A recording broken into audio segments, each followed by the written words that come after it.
अब हम इनहेरिटेंस करेंगे।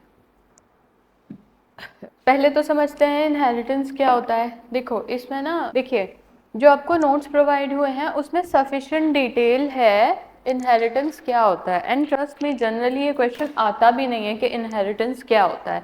ठीक है, जो क्वेश्चन बनता है हम वो भी डिस्कस करेंगे, बट एटलीस्ट आपको पता होना चाहिए। अब हमने ट्रांसफ़र ऑफ प्रॉपर्टी कई तरीके से सुना है। किस किस तरीके से प्रॉपर्टी ट्रांसफ़र हो सकती है? सेल की जा सकती है, गिफ्ट में दी जा सकती है, हमने पढ़ लिया। विल में दी जा सकती है, हमने पढ़ लिया। और इसके अलावा क्या पढ़ा है कि वक्फ की जा सकती है। तो ये सारे मोड ऑफ ट्रांसफ़र होते हैं प्रॉपर्टी के। It is also a mode of transfer. जो इनहेरिटेंस है उसमें बस ये है कि हमको कुछ नहीं करना पड़ रहा है पर्सनली। तो अगर लेट्स से कि मिस्टर ए हैं, अब मिस्टर ए के पास ये प्रॉपर्टी है सो एंड सो, कुछ भी हो सकता है इसमें। ये मिस्टर ए की प्रॉपर्टी है, ठीक है। और मिस्टर ए के 3 बेटे हैं, 2 कर लेते हैं, रुक जाओ। मिस्टर ए के 2 बेटे हैं और 1 बेटी है। ये सन है, ये सन 2 है, ये डॉटर 1 है, ठीक है। तो ये मिस्टर ए के बच्चे हैं। ऑफ कोर्स मिस्टर ए जो है वो मुस्लिम है, तभी हम मुस्लिम इनहेरिटेंस में पढ़ रहे हैं। तो यहाँ पे क्या शेयर है? अब जब मिस्टर ए की डेथ हो जाएगी, पहले तो हम ये समझ रहे हैं शेयर्स किसके कितने हैं वो हम बाद में जाएंगे, पहले हम ये समझ रहे हैं इनहेरिटेंस क्या है। जब मिस्टर ए की डेथ हो जाएगी तो आफ्टर हिज डेथ जो प्रॉपर्टी है वो सन 1, सन 2 और डॉटर 1 में बटेगी। अब सन 1 का हिस्सा कितना है, सन 2 का हिस्सा कितना है और डॉटर का हिस्सा कितना है, ये सब इनहेरिटेंस के हिसाब से, मुस्लिम इनहेरिटेंस लॉ के हिसाब से गवर्न होता है, ठीक है। कुछ लॉज कुरान से लिए गए हैं, कुछ हदीस से लिए गए हैं और कुछ इजमा और रियली क़यास से आए हैं इनहेरिटेंस के अंदर। अब हम तो यही है कि कहीं ना कहीं एक वे ऑफ ट्रांसफ़र है कि जो उससे एक पर्टिकुलर पर्सन है उससे जो लीगली रिलेटेड लोग होते हैं उनको प्रॉपर्टी ट्रांसफ़र हो जाती है, ठीक है, उससे जो भी लीगली रिलेट करता होगा। अब यहाँ पे मुस्लिम लॉ में इनहेरिटेंस हो जाता है, प्री इस्लामिक में भी ऐसे ही था कि आपके बाद जो आपकी चीज़ें हैं आपके बच्चों का ही हक है उनके ऊपर। 2 तरीके का सक्सेशन हो सकता है। सक्सेशन यानी जो आप प्रॉपर्टी ट्रांसफ़र हो रही है, सबसे पहले तो या तो आपने विल ही कर दिया हो, है ना, आपने विल कर दिया है जो हम ऑलरेडी पढ़ चुके हैं और आपको पता है कैसे गवर्न करता है, तो उस तरीके से उसको टेस्टामेंटरी कहते हैं। सक्सेशन जो होगा आपकी प्रॉपर्टी का, सक्सेशन क्या, आपके बाद आपकी प्रॉपर्टी का क्या, दैट इज सक्सेशन। आपके बाद कहाँ जा रही है आपकी प्रॉपर्टी, दैट इज सक्सेशन। तो सबसे पहला तो टेस्टामेंटरी यानी विल हो जाएगी। आप एक विल करके जाएंगे और आपके विल के हिसाब से फैसला होगा कि आपकी प्रॉपर्टी का क्या होना है। दूसरा होता है नॉन टेस्टामेंटरी, जहाँ पे आपने विल नहीं की है अपनी प्रॉपर्टी, और यहाँ पर देखा जाएगा कि अगर इन एब्सेंस ऑफ विल आपकी प्रॉपर्टी आपके बाद कहाँ जाएगी, तो बच्चों को मिलती है, वही चीज़ इनहेरिटेंस है, ठीक है। अब जब एक पर्सन की डेथ हो जाती है और उन्होंने विल क्रिएट नहीं की है, तब सक्सेशन कैसे काम करता है? तो जो मुस्लिम पर्सनल लॉ है, शरीयत है हमारा, उसमें यह है कि टेस्टामेंटरी सक्सेशन बताया गया है। तो उसके अलग अलग लॉज हैं जो हम सब डिस्कस कर चुके हैं कि शरीयत के हिसाब से विल क्या है। हमने इंडिविजुअली शरीयत एक्ट नहीं पढ़ा है, लेकिन हमने हर टॉपिक में शरीयत की इन्वॉल्वमेंट पढ़ ली है। आपको पता है कि मुस्लिम लॉ में लॉजिकली या फिर कुरानिकली शरीयत के हिसाब से कैसे विल बन रही है। अब यहाँ पे हम बात करेंगे इनहेरेंट कैसे हो रही है प्रॉपर्टी, कौन प्रॉपर्टी के शेयरर्स हैं, किनको प्रॉपर्टी दी जाएगी या किस हिसाब से दी जाएगी, किस किस का हिस्सा है। अब एक बात बताओ, क्यों इनहेरिटेंस पढ़ना? बहुत साफ बात है ना कि इंसान की डेथ हो गई, इंसान की डेथ के बाद उसके बच्चों की है प्रॉपर्टी, ये तो बहुत क्लियर कट चीज़ है। फिर वाई वी आर इतना ज़्यादा studying inheritance, why we are studying inheritance, और वो भी इतना डेप्थ में? वो इसलिए क्योंकि inheritance is not just about कि एक इंसान है, उसके 2 बच्चे हैं, उसकी डेथ के बाद उसके दोनों बच्चों को मिल जाएगी। बात यहाँ इनहेरिटेंस में ख़त्म नहीं होती है। बात ये होती है एक इंसान के 2 बच्चे हैं जिसमें 2 बेटे हैं और 1 बेटी है, तो किस किस हिसाब से प्रॉपर्टी दी जाएगी, बेटी का हिस्सा कितना है, बेटों का हिस्सा कितना है, और मान लो इनके बाद या इनके अलावा भी इस इंसान के ऊपर कोई डिपेंड करता है, उसका क्या। सोचो इसकी कोई ऐसी बहन है जो विडो है, सोचो इस इंसान की फर्स्ट वाइफ है, 2 वाइफ हैं, फिर उसका हिस्सा क्या है। सोचो इसके पेरेंट्स भी हैं, तो सब कुछ इनहेरेंट करके बच्चों को नहीं आ जाएगा ना। तो इसीलिए in the Islamic law of inheritance यहाँ पर सबकी पोजीशन बताई गई है, किस हिसाब से इनहेरिटेंस होगा, किसका राइट है, कि फर्स्टली किसको देखा जाएगा। देखो बेसिकली जो पढ़ने का मकसद है हमारा वो ये है कि सबसे पहले किसको देखा जा रहा है, ठीक है, उसके बाद कौन है लाइन में। अब एक सवाल ये भी आ जाता है, मान लो एक इंसान ऐसा है जिसका कोई लीगल हेयर नहीं है, ये हमने सिर्फ किस बात पे कह दिया, क्योंकि उसके बच्चे नहीं है। तो क्या ये बात सही है? The answer is no. इंसान के बच्चे ना होना या उसकी वाइफ की भी डेथ हो जाना, इसका बिल्कुल ये मतलब नहीं है कि उस इंसान के लीगल हेयर्स नहीं है। लीगल हेयर्स तो चलो बच्चे नहीं है मान लिया, बीवी भी नहीं है मान लिया, पेरेंट्स तो होंगे, बहन भाई तो होंगे, उसके बाद वो भी नहीं है तो कोई नियर रिलेटिव तो होगा, उसके बाद कोई दूर का रिश्तेदार तो होगा जो इनहेरेंट कर सकता है। ये सब बातें इनकी बस हमें क्लास पढ़नी पड़ती है। फिर उसके बाद अगर कोई नहीं है, लेट्स सपोज एक इंसान ऐसा है जिसका कोई लीगल हेयर नहीं है, ना उसके बच्चे हैं, ना बीवी है, ना पेरेंट्स हैं, ना बहन भाई है, कुछ भी नहीं है, उसका कोई बचा ही नहीं है लीगल हेयर की लिस्ट में। जब हम ये 3 क्लासेस पढ़ेंगे लीगल हेयर्स की, तो फिर क्या, फिर उसकी सारी प्रॉपर्टी स्टेट को चली जाती है।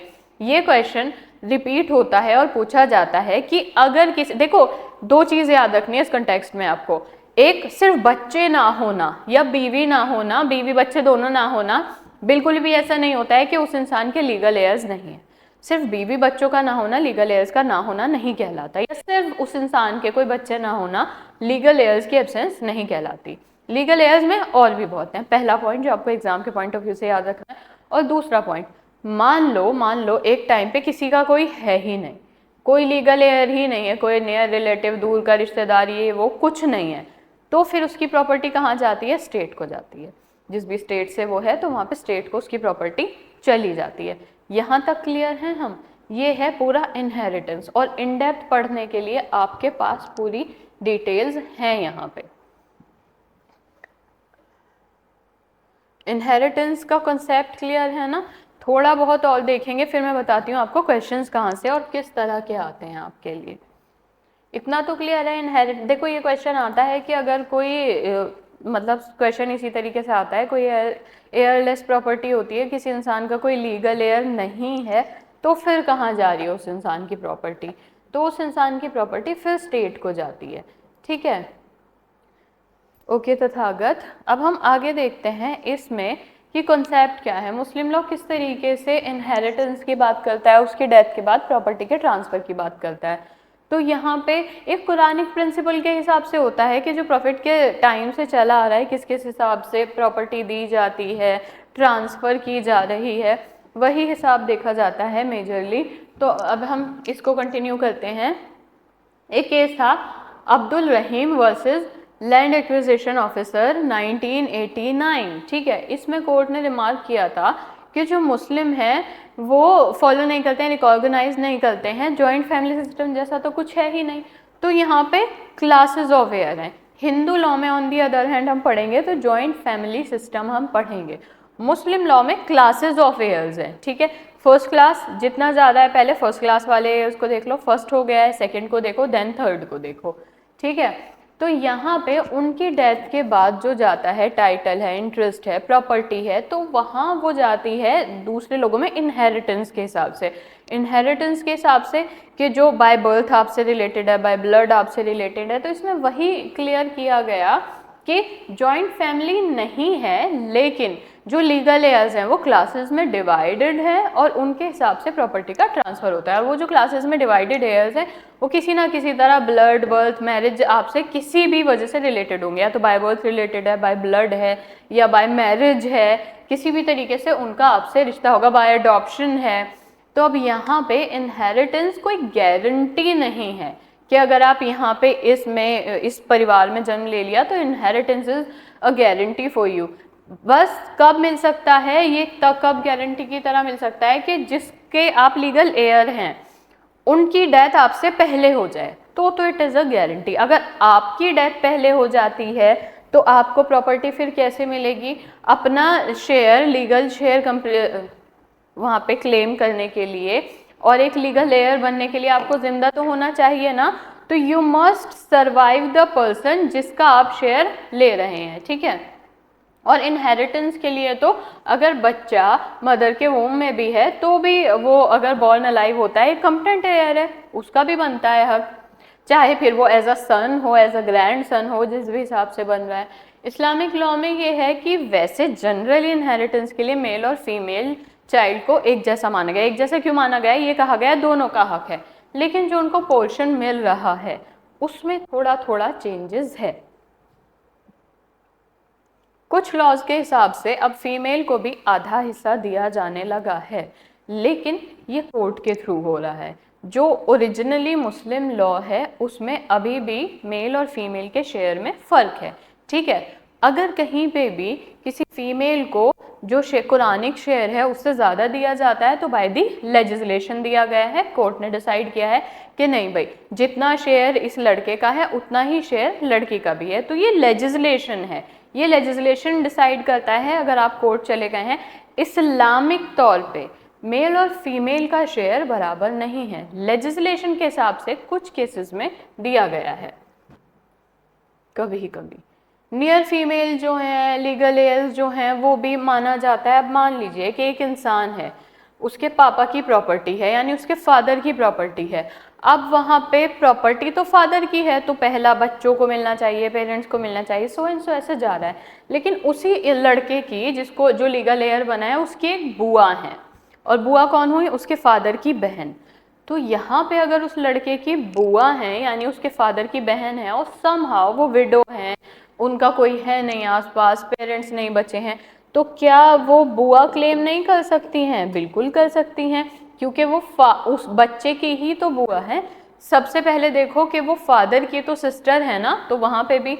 और फिर क्या वो बच्चे से क्लेम नहीं कर सकती हैं? बिल्कुल कर सकती हैं। अगर फादर का भी कोई एस्टेट नहीं है, बच्चे के बाद अगर प्रॉपर्टी इनहेरिट हो रही है और क्लास फर्स्ट ईयर में नहीं है, या फिर वो ज़रूरतमंद है और उस पर डिपेंडेंट है, तो वो भी क्लेम कर सकती हैं, ठीक है।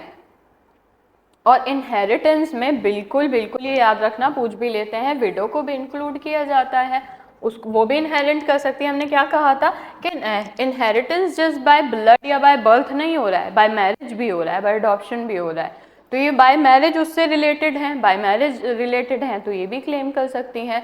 जो विडो है उसके जो चिल्ड्रन हैं, ग्रैंड चिल्ड्रन हैं, उनको 1/8 प्रॉपर्टी दी जाती है, ठीक है। अब उसके डिसीज्ड हस्बैंड की, और अगर वो चाइल्डलेस है तो वो 1/4 प्रॉपर्टी लेती है। एक बात, थोड़ी सी मैथ कर लेते हैं ताकि आगे थोड़ा क्लियर रहे।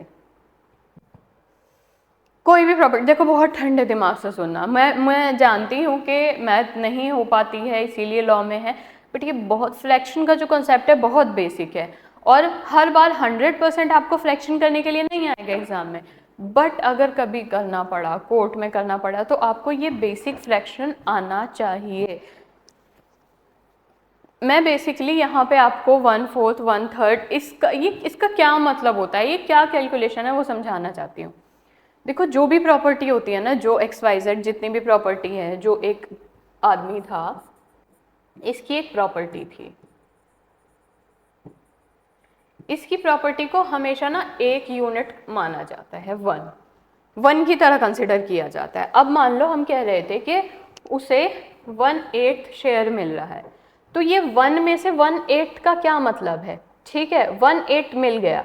अब बाकी लीगल एयर्स के लिए कितना बचा? देखो, अगर प्रॉपर्टी 1 है ना, प्रॉपर्टी को एक यूनिट माना गया है और 1/8 ऑलरेडी किसी को दे दिया गया है, 1 प्रॉपर्टी है और 1/8 दे दिया गया है।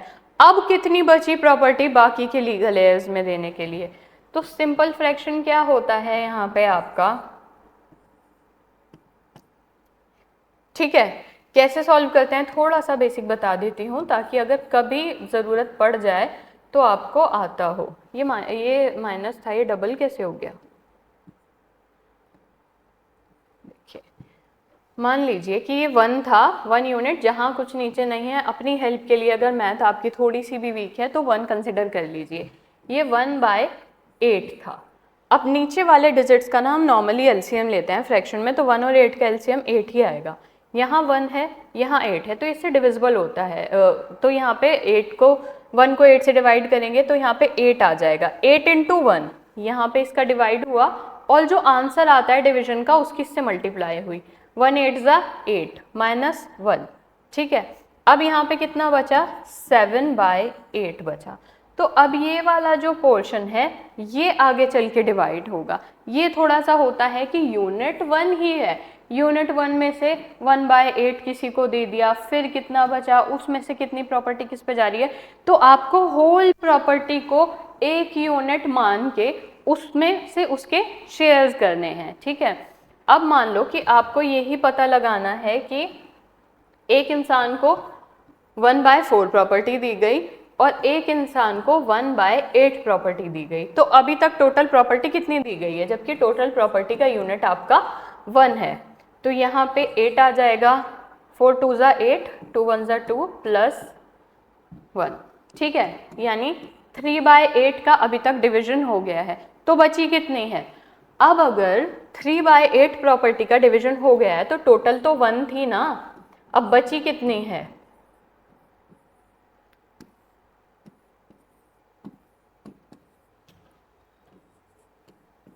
5/8 अभी और बची है जो बढ़ सकती है। तो ये तरीका होता है। एग्रीगेट अमाउंट एक यूनिट है, 1 यूनिट प्रॉपर्टी है, उसमें से शेयर्स हो रहे हैं, जिसके हिसाब से हम स्कीम ऑफ शेयर पढ़ेंगे। I know this is just fraction. अगर एग्जाम में पहली बात तो फ्रैक्शन करने के लिए जनरली नहीं आता है, आ जाता है कभी कभी, तो या तो कर लेना, वरना देखो अगर मैथ नहीं है तो स्किपेबल है, क्योंकि एक क्वेश्चन में इतनी देर मत लगाना।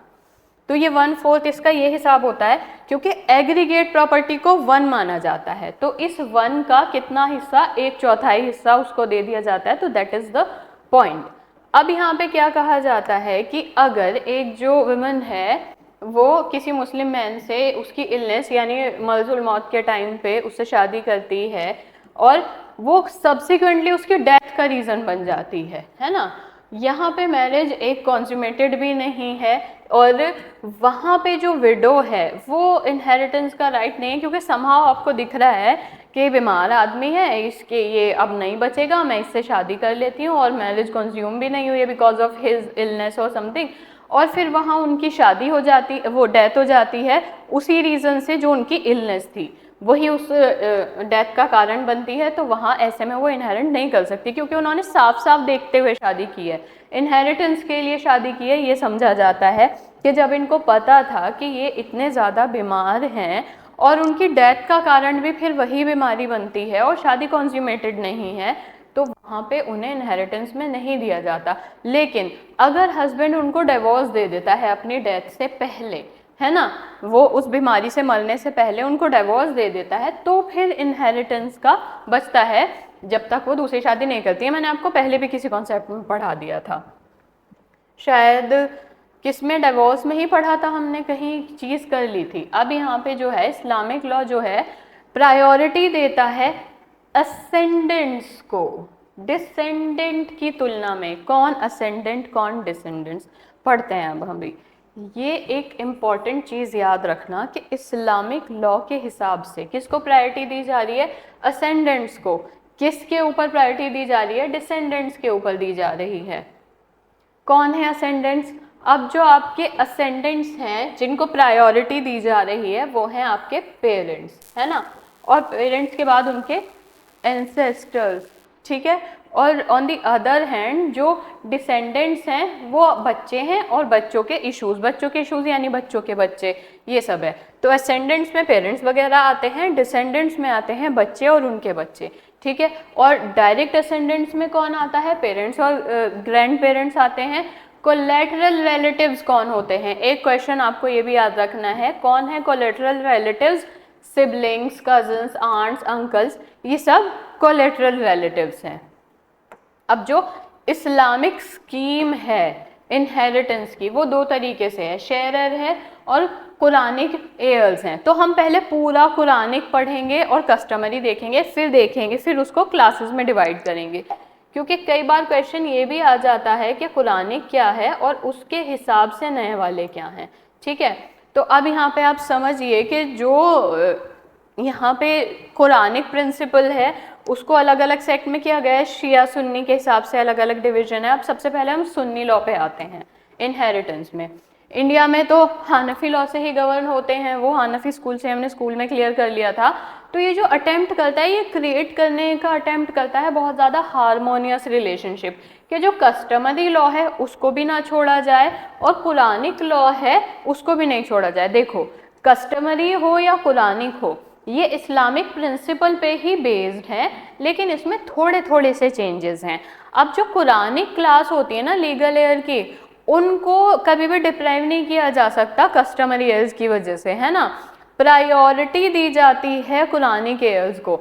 अब यहाँ पे एग्जाम में सिर्फ ये है, कभी कभी कुरानिक एयर्स पूछ लेता है, वरना तो ज़्यादातर क्लास 1, क्लास 2, क्लास 3 पूछता है। लेकिन हमें उस कभी कभी के लिए भी तैयार रहना है, इसीलिए हम पहले समझेंगे कि अभी आज का जो वो है मेजर क्लास 1, 2, 3 है, उसको आने से पहले क्या कुरानिक एयर्स हैं और क्या फिर वहाँ पे कस्टमरी एयर्स हैं। अब यहाँ पे आपको ये ध्यान रखना है कि जो क्लासेस ऑफ एयर्स है ना, उसमें फीमेल्स भी इंक्लूड की जाती हैं सबसे पहले। अब यहाँ पे जो एग्नेट्स होते हैं उनको प्रीफरेंस दी जाती है कॉग्नेट एयर्स पे। अब ये भी समझाऊंगी कहाँ क्या है, सब लिखा है इसमें। तो जो कुरानिक क्लास है रिकॉग्नाइज की जाती है फीमेल एग्नेट से, जो इनहेरेंट करती हैं।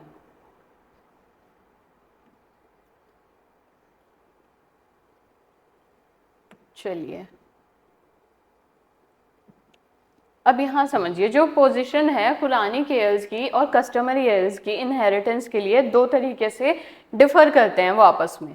तो जो कुरानिक एयर्स है ना आपके, वो सबसे ज़्यादा डिजीज के जो होते हैं प्रॉक्सिमेट होते हैं, यानी सबसे ज़्यादा क्लोज रिलेटिव होते हैं। क्लोज रिलेटिव से रिश्तेदार मतलब नहीं है मेरा, उसके पेरेंट्स हो गए, बच्चे हो गए, तो वो सबसे पहला राइट जो होता है उन्हीं का होता है ना। रेजिडियोरी में, कस्टमरी एयर में, तो रेजिडियोरी भी क्या है, आपके बच्चे आपके लिए रेजिडियोरी हो गए। तो जो कुरानिक एयर्स हैं उसमें मान लो पेरेंट्स को सबसे ऊपर रखा गया है, फिर पेरेंट्स के बाद बच्चे हैं, पेरेंट्स से पहले बच्चे नहीं हैं, तो ये कुरानिक है। और जो कुरानिक और कस्टमरी एयर्स है ना, वो दोनों इक्वली क्लोज हैं, और कस्टमरी एयर्स जो हैं वो डबल अमाउंट शेयर का देते हैं कुरानिक एयर्स को।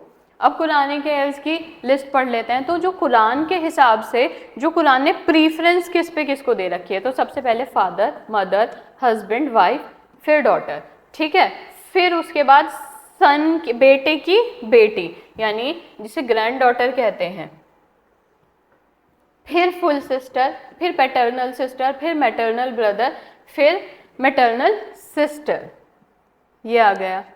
अब कस्टमरी एयर में देखो, बेटा जो आया ना वो कस्टमरी एयर्स में आया, ये याद रखना आप। ग्रैंडसन, फिर बेटे के बाद जो भी है ब्रदर, या तो फुल ब्लड होना चाहिए, पैटर्नल होना चाहिए, है ना। नेफ्यू, भाई का बेटा, ठीक है। अंकल, पैटर्नल अंकल, फुल और half. Male cousin, specially paternal. अब एक बात बताओ, समझने के लिए बहुत कम है, समझने के लिए बस इतनी बात है कि पेरेंट्स, हस्बैंड वाइफ को, खुद को, इन सबको प्रीफरेंस दी है, ये कुरानिक एयर्स में आ जाते हैं, बेटी को स्पेशली। और कस्टमरी में बेटा, भाई, भाई की बेटी, बेटे की बेटी, तो ये सारे कस्टमरी में आ रहे हैं। ये दो डिफरेंस हैं, ये सिर्फ याद रखना है। देखो, मैं अगर आपको ये बोलूं कि आप सिर्फ समझ के क्लास 1, क्लास 2, क्लास 3 ईयर्स याद कर लोगे तो ऐसा नहीं होता है। और आपके लिए क्वेश्चन क्या होगा, 4 अलग अलग रिश्ते दे रखे होंगे आपको ऑप्शन में, अब वो बोल देगा कि इनमें से सेलेक्ट करो कि कौन कौन क्लास 2 ईयर्स हैं, तो आप क्या समझ कर लिख कर आओगे, आपको पता होना चाहिए। तो थोड़ा सा बस ये दिमाग वाला है और परेशान करने वाला है और कम समझ में आने वाला है, इसीलिए हमने इसको लास्ट में लिया। आपने ना सिर्फ लिस्ट ध्यान रखनी है, और ये भी एक बार में नहीं होगा, बार बार पढ़ोगे ध्यान आ जाएगी। अब यहाँ पे जो एग्नेट्स है ना, वो उनको प्रीफरेंस दी जा रही है इनहेरिटेंस में कॉग्नेट से ज़्यादा। ये कंप्लीटली एक्सक्लूड तो नहीं करे गए हैं सक्सेशन के स्कोप से, लेकिन जैसे यूटेराइन ब्रदर्स हैं यानी मदर सेम है फादर अलग हैं, दोनों के भाई है या बहन है ऐसे में, तो उनको भी इंक्लूड ही कर लिया गया है, यानी मदर सेम है फादर अलग हैं तो उनको भी इंक्लूड किया गया है। अब एग्नेट कॉग्नेट होता क्या है? एग्नेट जो है वो पर्सन है जो पूरी तरीके से मेल से ईदर बाय ब्लड और एडॉप्शन रिलेट करता है। मेल से कैसे? बेटे का कुछ भी, बेटे की बेटी, बेटे की बहू, बेटे की बेटी, यानी एक पर्सन है ये मेल है, इससे रिलेटेड जितने भी रिश्ते बन रहे हैं वो एग्नेट्स में आ रहे हैं। लेकिन वो किस तरह रिलेटेड होने चाहिए? या तो बाय ब्लड होने चाहिए या फिर बाय एडॉप्शन होने चाहिए, ठीक है। लेकिन वो अब जो इससे रिलेटेड लोग हैं वो मेल फीमेल कुछ भी हो सकते हैं, बस वो आपके घर के मेल से रिलेटेड होने चाहिए, वो उसके बच्चे होने चाहिए या उसके बच्चों के बच्चे होने चाहिए। ऑन दी अदर हैंड जो कॉग्नेट्स आ जाते हैं वो पूरी तरीके से मेल से रिलेटेड नहीं होते हैं, नॉट होली रिलेटेड, ठीक है। यहाँ पे क्या होता है कि डिजीज से या तो हो सकता है किसी फीमेल की वजह से रिश्ता है, आपके बुआ का कुछ है, बुआ की है, तो ये सारी चीज़ें, या बहन से है कोई रिश्ता, बहन की वजह से बहन के बच्चे, ये सब, तो ये कॉग्नेट हो जाता है। अब यहाँ पे क्या है, जो हानफी लॉ है, यहाँ पे जो लीगल एयर्स हैं डिसीज्ड के, ये जो शेयर होते हैं इनके रेजिडियरी, एक रेजिडियरी शेयरर है या रेजिडियरीज है। बेटा जो है ना बेसिकली रेजिडियरी में आता है, तो अब मगर इनमें से अगर कोई भी नहीं है तो अलग जो रिलेटिव निकल कर आते हैं उनको कहते हैं डिस्टेंस किंडर्ड, ठीक है। ये भी एक कहीं ना कहीं लाइबल होते हैं कि अगर मान लो उनका कोई नहीं है तो यू आर लाइबल कि आप वहाँ पे उनको इनहेरेंट कर लो। अगर आपके बच्चों में हो चुका है तो एक पोर्शन, अभी हम देखेंगे कि कितना पोर्शन अगर वो ज़रूरतमंद हैं तो आपको देना पड़ता है। अब मान लो कि कोई है ही नहीं रीसेंट, या तो पहले क्लास 1 ईयर होने चाहिए उनको जा रहा है, 1 नहीं है 2 में जा रहा है, 2 नहीं है 3 में जा रहा है, 3 भी नहीं है 3 में ये आ जाते हैं। अब ये भी नहीं है, अगर ये भी नहीं है ना, आपके क्लास 3 ईयर्स हैं, तो फिर आपकी प्रॉपर्टी स्टेट को मिल जाएगी। अब जब आपके पास कोई बचा ही नहीं है तो आपकी प्रॉपर्टी स्टेट रखेगी। बताइए यहाँ तक क्लियर हैं हम? कोई प्रॉब्लम?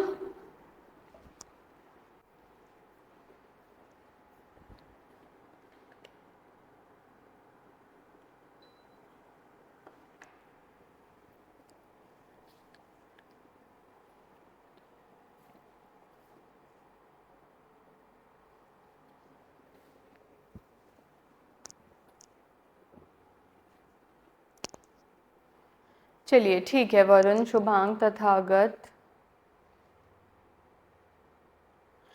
अब हम आ जाते हैं शिया लॉ पे। एक बात याद रखना, एग्जाम के पॉइंट ऑफ व्यू से बता रही हूँ, सुन्नी लॉ से ज़्यादा क्वेश्चंस आते हैं, शिया लॉ से उतने क्वेश्चन नहीं आते हैं। इट इज़ जस्ट कि हम लोग छोड़ नहीं सकते हैं तो हम पढ़ रहे हैं। शिया लॉ में इनहेरिटेंस में क्या होता है कि जो जनरल प्रिंसिपल होता है ना वो इतना शरिया लॉ से गवर्न होता है, और वो क्या है वो हम पढ़ चुके हैं स्कूल्स वगैरह में। अब ये जो कुरानिक रूल को है ना बहुत ज़्यादा वाइडली इंटरप्रेट करते हैं और उसी हिसाब से ही फॉलो करते हैं। अब ये जो सक्सेशन का रूल है शिया लॉ के अंदर, वो इंडिपेंडेंट स्कीम पे ज़्यादा फोकस करते हैं रेदर देन ऐसा बनाना क्लास 1 क्लास 2 क्लास 3 नहीं। वो इंडिपेंडेंट स्कीम कैसे फॉलो करते हैं, अच्छा ये मुझसे रिलेटेड है, इसको नीड है तो इसको मतलब इसको इनहेरेंट हो जाएगी, मेरे बच्चों को होगी, बच्चों के बाद जो और लोग हैं वो इंडिपेंडेंटली इसको ज़्यादा करते हैं। और जैसे अभी हमने पढ़ा था ना कि सुन्नी में एग्नेट को प्रायोरिटी दी गई है, कॉग्नेट को नहीं दी गई, इन्होंने ऐसा कुछ नहीं करा है, इन्होंने कहा दोनों बराबर हैं हमारे लिए। लेकिन यहाँ पे कुछ एक्सेप्शन ऐसे हैं कि जो राइट्स हैं हस्बैंड के और वाइफ के स्टेट के ऊपर एक दूसरे की, मतलब हस्बैंड की डेथ हो गई है तो वाइफ का राइट, और वाइफ की डेथ हो गई है तो हस्बैंड का राइट। तो ये वाली जो चीज़ें हैं ना, ये ब्लड रिलेशन ये सब ये इक्वली ही ट्रीट कर रहे हैं, और सिर्फ हाफ ऑफ द शेयर जो मेल है उस क्लास को दे रहे हैं। कैसे कि मान लीजिए एक प्रॉपर्टी है तो हाफ शेयर आप ले लो, अब हाफ जो बचा है, हाफ का मतलब क्या होगा 1/2। अगर हम 1 एक यूनिट प्रॉपर्टी है इसका हाफ बताएंगे कि इसका हाफ मान लो हस्बैंड को जा रहा है वाइफ की डेथ के बाद, तो हाफ का मतलब क्या होता है 1/2, ठीक है। देखो हम ये कह रहे हैं किसी भी चीज़ में हाफ शेयर जा रहा है, तो एक यूनिट होती है प्रॉपर्टी, अब इसका हाफ जा रहा है किसी को। हाफ का मतलब है कि हाफ चला गया तो कितना बचा होगा, हाफ। ऐसे कैसे होता है, देखो इन दोनों को जोड़ोगे ना तो एक ही आएगा। आधा और आधा जोड़ के एक कैसे आता है ये समझो। एलसीएम 2, डिवीजन 1 + 1, क्योंकि डिवाइड करके 2 वन ज़ा 2, 1 वन ज़ा 1, 2 वन ज़ा 2, 1 वन ज़ा 1। अब यहाँ पे क्या आ गया, 2/2, 2 वन ज़ा 2 आ गया ना हमारा आंसर, 1 यूनिट प्रॉपर्टी। ठीक है, तो प्रॉपर्टी इनिशियली एक यूनिट है और ये आधे को डिनोट करता है, और एक आधा आधा जोड़ के एक पूरा बन जाता है। समझ आ रहा है, आधा और आधा जोड़ के एक बन जाता है। तो ये बात आपने यहाँ पर समझनी है। ठीक है, हाफ ऑफ द शेयर उसमें मिल जाएगा। अब यहाँ पे कोई हरार के नहीं फॉलो करते हैं, जैसे सुन्नी लॉ में आप देखेंगे कि वहाँ पे हरार के फॉलो की जाती है। ठीक है, तो वर्ड्स क्या हैं इनके, but there is a certain exception to the rights of husband and wife. Husband wife खुद के राइट्स के लिए कुछ एक्सेप्शन है। The state of deceased devolves the blood relatives equally, जो ब्लड रिलेशन है उनको भी इक्वली जाता है। And the females are allowed only half of the share of the males in each class. अब अगर एक यूनिट में मैंने एक लड़के को हाफ दे दिया, तो इस प्रॉपर्टी का भी मैंने पीछे समझाया है, कितना बचा, हाफ ही तो बचा। तो जो फीमेल है उसको इसका हाफ दोगे, इसका हाफ नहीं दोगे, ये नहीं दोगे, रिमाइंडर का हाफ करोगे, इसका हाफ ऐसे कर दोगे। ठीक है, अब यहाँ पे इसको भी कैलकुलेट करके दिखाऊं क्या। अब एक बात देखो कि जो अगर हरार के, तो ये लोग कोई फॉलो ही नहीं करते कि 1 क्लास 2 क्लास, बेसिकली इन्होंने जो दो कैटेगरी बना रखी हैं क्लासेस ना बना के, यहाँ पे नसब है और यहाँ पे सबब है। पर अब मेरा दिमाग यहीं रह जाएगा, मैं एक बार ये बता देती हूँ आपको, अगर ऐसी सिचुएशन आ जाए तो क्या करना है। मान लो वो कह रहा है कि हाफ शेयर का हाफ करना है आपको, कहीं आपको ये पोर्शन दिख जाता है कोर्ट में, कॉलेज में, एग्जाम में, कि हाफ शेयर बचा है, इसका हाफ डिवाइड करना है। तो अगर बिल्कुल कैलकुलेशन अच्छे से भी नहीं आती ना, तो इसको बच्चों की तरह भी कर सकते हो, 1/2 डिवाइडेड बाय 2। ठीक है, अब जब डिवाइडेड बाय 2 है तो 1/2 रखो, डिवाइड के निशान को मल्टीप्लाई में बदल दो। ये नीचे 1 है, नीचे का ऊपर, ऊपर का नीचे हो जाता है, डिवाइड को मल्टीप्लाई में बदलने पे ये न्यूमरेटर और डिनोमिनेटर ऊपर नीचे कर देते हैं। तो 1 1 ज़ा 1 और 2 2 ज़ा 4, तो कितना निकल आ गया, 1/4 आ गया। तो किसी का भी हाफ ऐसे कर लेना। यहाँ तो 1/2 का था, आप नॉर्मल कैलकुलेशन कई बार कहता है कि उसको 1/8 दिया गया, उसका हाफ कर दो, तो या तो इसको यहीं डायरेक्टली कर लो, otherwise you can calculate it. ठीक, अब यहाँ पे आ जाते हैं दोबारा कि जो शिया लॉ है ना, वो क्या करता है, यहाँ पे दो पार्ट्स में डिवाइड करता है, या दो कैटेगरी बना देता है, क्लासेस ना बना के, हरारके ना बना के। और हरारके ना बनाने के पीछे कारण बताती हूँ। अगर मैं किसी चीज़ को हरारके के हिसाब से करूँगी ना, तो मैं ये कहूँगी कि आप प्रीफरेंस रखते हैं मेरे ऊपर, जैसे कि जो 1 वाला है उसको ज़्यादा राइट्स है, जो 2 वाला है उसको उससे कम, 3 वाला उससे कम, 4 वाला उससे कम। तो ये नहीं कर रहे हैं बेसिकली। ठीक है, ये चीज़ हम सुन्नी लॉ में देख रहे हैं, ये लोग ये नहीं कर रहे हैं। ये क्या कर रहे हैं बस कि नसब यानी ब्लड रिलेशनशिप और जो आपके कॉन्सिग्यूनिटी से हैं, ये हम दोनों पढ़ चुके हैं। जो आपके मतलब बिल्कुल नियर रिलेटिव हैं, जो प्रोहिबिटेड डिग्री में आते हैं आपके लिए, तो वो नसब में आ जाते हैं। जो ब्लड रिलेशनशिप है, कॉन्सिग्यूनिटी है, आपने पढ़ा था ना, जो आपके लिए प्रोहिबिटेड डिग्री है, वो नसब है। और सबब कौन है, जो स्पेशल कॉजेज या जो एयर्स हैं जो एफिनिटी से रिलेटेड हैं या थ्रू मैरिज से। तो आपने एफिनिटी भी पढ़ रखा है, कॉन्सिग्यूनिटी भी पढ़ रखा है, सब आता है। तो आप ये देख लो नसब में कौन आ रहा है और सबब में कौन आ रहा है। ठीक है,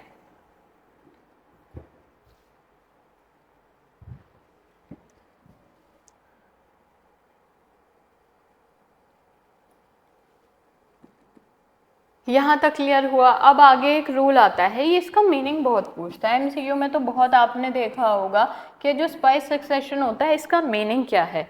इसका मीनिंग है एक्सपेक्टेशन ऑफ सक्सेशन। क्या मीनिंग है इसका, इसका मीनिंग होता है एक्सपेक्टेशन ऑफ सक्सेशन। अब एक बात बताओ, अगर आपके फादर की प्रॉपर्टी है, लेट्स से यहाँ पे एक एग्जांपल लेते हैं।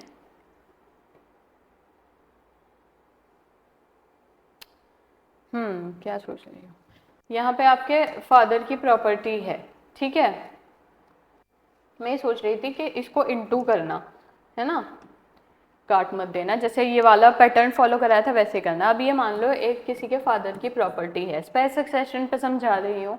तो यहाँ पे अगर इनका एक बेटा है, जैसे मान लो सन 1 है और सन 2 है और सन 3 है और सन 4 है, ठीक है। अब ये 4 लोग हैं और प्लस एक डॉटर है और प्लस इसका एक और बेटा है, सन ऑफ सन, ठीक है, इसका भी बेटा है। तो कहीं ना कहीं इनको तो पता ही ये लीगल एयर्स हैं, ठीक है। यहाँ स्पेस सक्सेशन वाला क्यों अप्लाई होगा, क्योंकि समवेयर चांसेस हैं कि प्रॉपर्टी सक्सेशन में इनको भी आएगी। तो कहीं ना कहीं एक आइडिया होना आपको कि हाँ भाई यहाँ तक भी अब सक्सेशन आ सकता है, मुझे भी मिल सकता है, चांसेस होना वहाँ पे, एक्सपेक्टेशन होना सक्सेशन की। तो यहाँ पे इनको भी तो एक्सपेक्टेशन होगी सक्सेशन की, और डॉटर तो मान लो चलो इन्हीं में ही आ रही है। यहाँ पे अगर इनकी भी कोई डॉटर है फिर, है ना, या इनकी जो विडो है फिर, और विडो का भी फिर एक बेटा है फिर, तो वो बेटे का बेटा हो गया। तो कहीं ना कहीं एक्सपेक्टेशन होना, और ये तो बिल्कुल नियर हो गया। सोचो कोई रिलेटिव है दूर का, आपके फादर के भाई हैं, ठीक है, आपके फादर के भाई हैं, उनका बेटा है ना, आपके फादर हैं, उनका भाई है, उनका बेटा है। तो ये तो एक्सपेक्ट करेगा ना समहाउ कि अगर ये, और बेटा भी छोड़ो, इनकी बेटी है, तो ये अगर ये खुद को मेंटेन नहीं कर सकती है, ये भी नहीं है, ये भी नहीं है, इनकी भी डेथ हो गई है, तो कहीं ना कहीं इनकी एस्टेट के लिए ये भी तो एक्सपेक्ट कर सकती है ना कि हाँ भाई मैं भी एक्सपेक्टेड लाइन में हूँ, I could be a legal heir of this person, ठीक है। तो वो जो एक एक्सपेक्टेशन होती है प्रॉपर्टी इनहेरेंट करने की आफ्टर समबडीज डेथ, तो वो होता है। तो it means a person who is a parent heir of another person, जो एक्सपेक्ट कर रहा है उसकी स्टेट में उसकी डेथ के बाद, ठीक है। जिनको मिलेगा उनको तो मिलेगा, वो भी एक्सपेक्ट कर रहे हैं, जो बच्चे हैं, बेटी है, बेटी की बेटी है, बेटे की विडो है, और वहाँ पे भाई, पापा के भाई की बेटी है जो मैं खुद को मेंटेन नहीं कर सकती। तो इन सारे केसेस में ये लोग भी तो एक्सपेक्टेशन की लाइन में हैं, तो ये सारे स्पेस सक्सेशन वाली लिस्ट में आ जाते हैं। और सोचो खुद के जो बच्चे हैं वो भी तो एक्सपेक्ट कर रहे हैं, व्हाट इफ वो सरवाइव ही ना करें अपने फादर को, मतलब फादर से पहले डेथ हो जाना, तो भी तो वो लीगल एयर की लिस्ट से हट जाते हैं। तो यहाँ पे सिर्फ ये इसीलिए है कि एक्सपेक्टेड इनहेरेंट जो भी होता है, एक्सपेक्टेड इनहेरेंट में वो भी हैं जो सबसे पहले आ रहे हैं, फिर उनके बाद आ रहे हैं, फिर उनके बाद आ रहे हैं। तो ये सारी है कि एक पर्सन की डेथ के बाद प्रॉपर्टी किस तरीके से जा रही है। अब हमेशा हम ये नहीं कह सकते कि अगर हमें एक्सपेक्टेशन है, जैसे कि हमने पीछे की स्टोरी में सुनी, या चांस है कि हमें मिल सकता है कि, तो वो हमेशा मिलेगा ही मिलेगा। अभी मैंने एक एग्जांपल दिया, व्हाट इफ उसकी डेथ हो जाए, जो खुद का बेटा है उसकी फादर से पहले डेथ हो जाए, तो चांस चला जाएगा। और ये जो डॉटर थी जिसको हम स्पेस सक्सेशन बता रहे थे कि एक्सपेक्ट कर रही थी, व्हाट इफ इसकी शादी हो जाए, पहले तो ये एक्सपेक्ट कर रही थी ना, लेकिन अब इसकी शादी हो गई है। अब इसकी शादी के बाद, शादी से पहले तक तो ये इनकी प्रॉपर्टी पे एक्सपेक्ट कर सकती थी क्योंकि फादर के भाई के बेटे की बेटी है या भाई की ही बेटी है, तो पहले तो एक्सपेक्ट कर रही थी, इसकी शादी हो गई। तो ये कोई, आप अगर एक्सपेक्ट कर रहे हैं that I could be a legal heir of that particular person, वो आपको ग्रीन कार्ड नहीं दिला देता है कि आपको मिलेगा ही मिलेगा।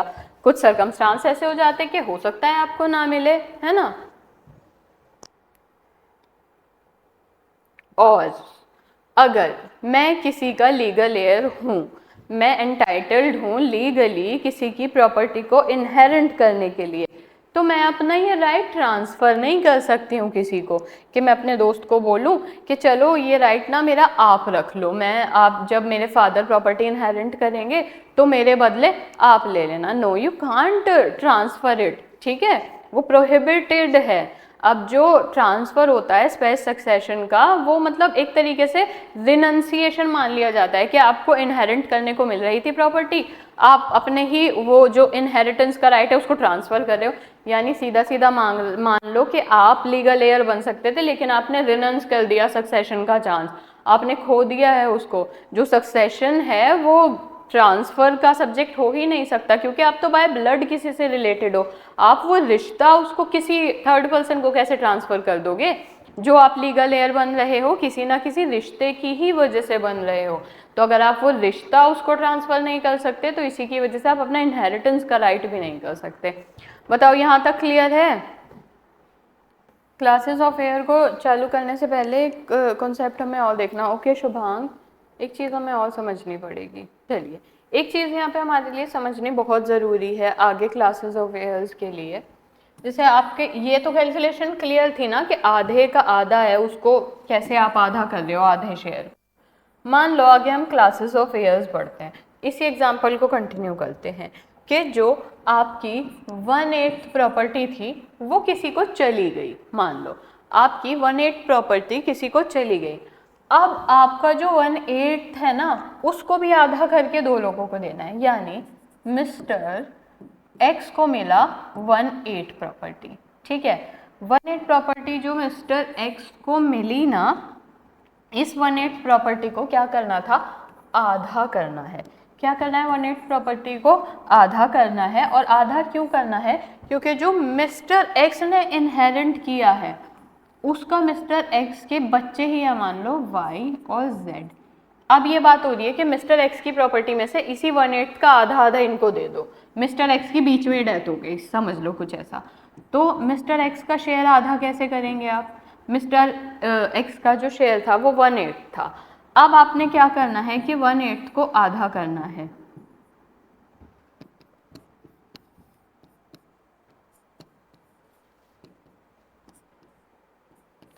तो 1/8 का आधा कितना हो गया? 1/16 हो गया। अब आपका जो 1/16 शेयर है तो 1/16 जाएगा आपके y के पास और 1/16 जाएगा आपके z के पास। तो इनके बाद ये इनहेरेंट पूरा एक यूनिट नहीं होगा, 1/8 का इनहेरेंट होगा। अब यहाँ पे इसको क्लास के हिसाब से समझते हैं क्लासेस ऑफ हेयर्स में। जैसे कि सबसे पहले एक तरीके से प्रायोरिटी दे दी है ना यहाँ पे कि किसको प्रायोरिटाइज किया जाए किसको नहीं किया जाए। अब रेजिडियोरी क्लासेस है और यहाँ पे डिफरेंसेस जो हैं अरेंजमेंट हरार के उस हिसाब से हैं। मेजरली ये सुन्नी फॉलो करते हैं, लेकिन क्योंकि शिया लॉ फ्रीडम की तरीके से ट्रांसफ़र करना बेटर समझते हैं, बट समहाउ कुछ स्कूल्स में शिया जो हैं वो भी इस क्लास को फॉलो करते हैं। अब इस अरेंजमेंट को समझते हैं। जो क्लासेस ऑफ हेयर्स है ना वो 3 तरीके से हैं। सबसे पहले शेयर हेयर्स हैं। शेयर हेयर्स आते हैं क्लास 1 हेयर्स में, दूसरे हैं रेजिडियोरी जो आते हैं क्लास 2 हेयर्स में, और तीसरे हैं डिस्टेंट किंडर्ड और रिलेशन, ये आते हैं क्लास 3 हेयर्स में। तो सबसे पहली प्रायोरिटी किसकी है?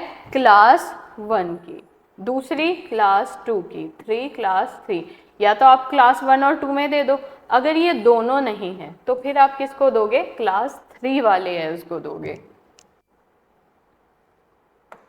सबसे पहले देखते हैं क्लास 1 हेयर में कौन है? जो शेयरर हैं, इनका नाम क्या रखा जा रहा है? शेयरर। क्लास 1 हेयर्स का नाम क्या है? शेयरर। तो अगर एग्जाम में क्लास 1 ना लिखा मिले, शेयरर मिले, तो मतलब बात एक ही है। यहाँ पे क्लास 1 हेयर में 12 रिलेटिव्स हैं आपके लिए, ठीक है, जो शेयरर की लिस्ट में आते हैं। अब ये 12 का बस आपको नाम याद रखना है। ये आपसे पूछ लिया जाता है कि शेयरर की लिस्ट में कौन है। सबसे पहले तो वाइफ है, जो विडो है जिसके हस्बैंड की डेथ हो गई है, उसको 1/8 मिलेगा जो पीछे का कैलकुलेट किया था। फिर अगर वाइफ अपने 1/8 को 2 लोगों में बांट रही है, यानी जो इस हस्बैंड से बच्चे नहीं है कहीं जा रहा है, तो वो कैसे बांटेगी? 1/16 और 1/16 वो दोनों को दे देगी अगर वो अपना शेयर अपने पास नहीं रख रही हैं तो।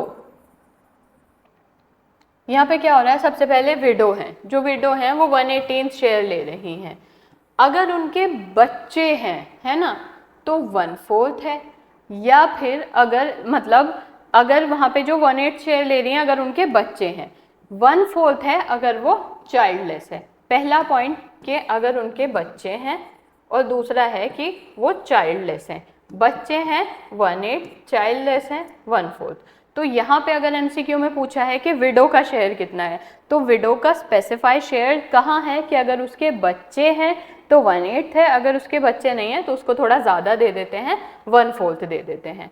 ठीक है, अब यहाँ पे विडो का शेयर कब बढ़ा, जब उसके बच्चे नहीं हैं। तो यहाँ पे एक चीज़ और ध्यान रखना कि उसको एक्सक्लूड नहीं किया जा सकता। अब एमसीक्यू में दोनों ऑप्शन होंगे, 1/8 भी होगा एमसीक्यू में और 1/4 भी होगा एमसीक्यू में ऑप्शन। आपको ध्यान रखना है कि क्वेश्चन क्या कह रहा है कि जो विडो है वो चाइल्डलेस है यानी उसके बच्चे नहीं है तो 1/8, अगर उसके बच्चे हैं तो 1/4। हस्बैंड है, मतलब अगर वाइफ की प्रॉपर्टी शेयर्स में जा रही है तो 1/8 लेगा हस्बैंड, ठीक है। लेकिन जब वो चाइल्डलेस है, लेकिन जब वो पोर्शन शेयर करेगा 1/2 पोर्शन इंक्रीज हो जाएगा और उसको भी एक्सक्लूड नहीं किया जा सकता, डॉटर। लेकिन आपके लिए एग्जाम में इनका नाम बहुत ज़रूरी है कि क्लास 1 में कौन आ रहा है, क्लास 3 में कौन है, डॉटर है। जो एक सिंगल डॉटर है वो 1/2 ले रही है, ठीक है। अगर सिंगल डॉटर मतलब सिंगल चाइल्ड के केस में भी ले लो, अगर यहाँ पे 2 से ज़्यादा हैं, इफ़ दे आर 2 और मोर, तो फिर क्या होगा, 2/3 है। और ये वाला 2/3 वाला क्वेश्चन कभी पूछ लिया जाता है ना, 2/3। अगर लेकिन यहाँ पे बेटा भी है, ये केस था कि सिंगल चाइल्ड, अगर बेटा भी है तो वो वहाँ पे रेजिडियरी है, और लेकिन लड़की को एक्सक्लूड फिर भी नहीं किया जा सकता। मान सकते हैं कि बेटा है तो उसका शेयर ज़्यादा होगा, लेकिन बेटा जो है वो रेजिडियरी एयर्स में आता है, भले ही उसको शेयर ज़्यादा मिले, ठीक है। अगर जो बेटे की बेटी है 1/2 आ गया, है ना। अगर 2 या ज़्यादा हैं तो 2/3 भी आ गया। अगर यहाँ पे रिड्यूस किया जाएगा किसी भी का, रिड्यूस का कारण क्या होता है, कोई और नियर रिलेटिव आ गया जो उस पर डिपेंड करता था, तो 1/4 ही रिड्यूस किया जाता है। और अगर एक ही बेटी है तो 1/8, ठीक है। अब जब प्रेजेंस होगी 1 ईयर की सन की बेटी की, मतलब बेटे की बेटी की, ये उस केस में है, तो अब यहाँ पे इक्वली माना जाएगा, बेटे के बेटे को भी मान लो, लेकिन वो रेजिड्यूअल में चला जाएगा क्योंकि बेटा है। अब देखो यहाँ आम जबान में यहाँ पे क्या है, बेटे की बेटी कौन हो जाती है, पोती हो जाती है, और बेटे का बेटा पोता हो जाता है। तो इसका चाहे शेयर बड़ा हो लेकिन ये रेजिड्यूअरी एयर्स में आ जाता है। फिलहाल इस क्लास में, मतलब ये जो क्लास 1 एयर्स हैं, इसमें सन की बेटी यानी पोती ही इंक्लूड होती है। तो एमसीक्यू के लिए नाम याद रखना कि अगर सन का सन है तो वो रेजिड्यूअरी में आएगा, अगर शेयरर में आएगी तो बेटे की बेटी आएगी। फुल सिस्टर, फुल सिस्टर कौन होती है, फुल सिस्टर होती है जिसके मतलब आपकी मम्मी और पापा दोनों सेम है, मतलब आपके और आपके सिस्टर के मम्मी भी सेम है और पापा भी सेम है, तो फुल सिस्टर वही 1/2 शेयर आ जाता है। अगर 2 से ज़्यादा हैं नंबर में तो फिर वो टुगेदर 2/3 ले लेंगी, 2/3 ले लेंगी। यहाँ पे अगर फुल ब्रदर एग्जिस्ट करता है तो फिर वो रेजिड्यूअरी बन जाएंगी, और लेकिन एक्सक्लूड की जा सकती हैं कुछ कंडीशन में। ऊपर वाले जो थे उसमें लिखा आ रहा था कि कांट बी एक्सक्लूडेड, उनको नहीं छोड़ा जा सकता, देना ही पड़ेगा। लेकिन फुल सिस्टर का जो है उनको एक्सक्लूड किया जा सकता है कुछ कंडीशन के साथ। हो सकता है शादी हो गई हो सकता है शादी के बाद ऐसी कंडीशन हो कि उनको इस शेयर की तो ज़रूरत नहीं है। कंसिगाइन सिस्टर की बात हो रही है, 1/2 आ जाता है, ठीक है। और सबसे इम्पॉर्टेंट एग्जाम के लिए आपके इनके नाम है कि इस क्लास में कौन कौन आ रहा है, तो फिर वहाँ पे क्या है, और 2/3 हो जाता है जब यहाँ पे 2 या 2 से ज़्यादा होती हैं। और अगर फुल ब्लड ब्रदर एग्जिस्ट करता है तो रिड्यूस कर देंगे 1/6, और अगर कंसिगाइन ब्रदर है तो फिर वो वहाँ पे रेजिड्यूअरी हो जाएंगे और उनको एक्सक्लूड कर दिया जाएगा। और उसकी भी कुछ कंडीशन होती हैं। यूटेराइन सिस्टर यानी आपकी और आपकी बहन की मदर तो सेम है लेकिन फादर अलग हैं, है ना, तो ऐसे में वो क्या लेंगे, 1/6 शेयर लेंगे। और अगर सिंगल हैं 1/3 लेंगे, अगर 2 और 2 से ज़्यादा नंबर में है, इनको भी एक्सक्लूड किया जा सकता है कुछ कंडीशन में। अगर कंडीशन सेटिस्फाई कर दोगे कि इनको नीड नहीं है या इनसे ज़्यादा नीडी कोई और है तो इनको भी एक्सक्लूड किया जा सकता है। यूटेराइन ब्रदर कौन होता है कि जब आपके और आपके भाई की मदर सेम है, फादर अलग अलग है, तो 1/6 होगा। अगर सिंगल है 1/3 हो जाएगा। अगर 2 या 2 से ज़्यादा हैं इनको भी एक्सक्लूड किया जा सकता है कुछ कंडीशन में। अगर आप प्रूव कर दो कि बाकी लोग हैं जो ज़्यादा डिजर्व करते हैं तो इनको एक्सक्लूड करके वहाँ दे दिया जाएगा। मदर, फादर, और मदर कितना लेंगी 1/6 लेंगी, और इनको कभी एक्सक्लूड नहीं किया जाएगा, देना ही देना है। और इंक्रीज ज़रूर किया जा सकता है 1/3 का शेयर इनका। अगर कोई बच्चा नहीं है, कोई बेटे का बेटा भी नहीं है, और ये सारी चीज़ें हैं कि और कोई नहीं है, शेयर मान लो बच गया, ये जो 1 यूनिट में से बच रहा था, किसी को 1/8 जा रहा है, किसी को 2/3 जा रहा है, किसी को कुछ जा रहा है, अगर बांटते बांटते बच गया है तो इंक्रीज कर दो यहाँ पर, है ना, बाकी सबका डिडक्ट करके। लेकिन अगर किसी वजह से डिडक्ट करना पड़ रहा है तो पहले इधर उधर देखो कहाँ कहाँ डिडक्ट हो सकता है, फिर उसको 1/3 शेयर दे दो। बाकी सब डिडक्ट करने के बाद जो भी डिडक्शन ज़रूरी थे उस टाइम पे कि आपको डिडक्ट करना ही करना था, तो फिर डिडक्ट करके उनको 1/3 दे दो। अब फादर क्या है 1/6।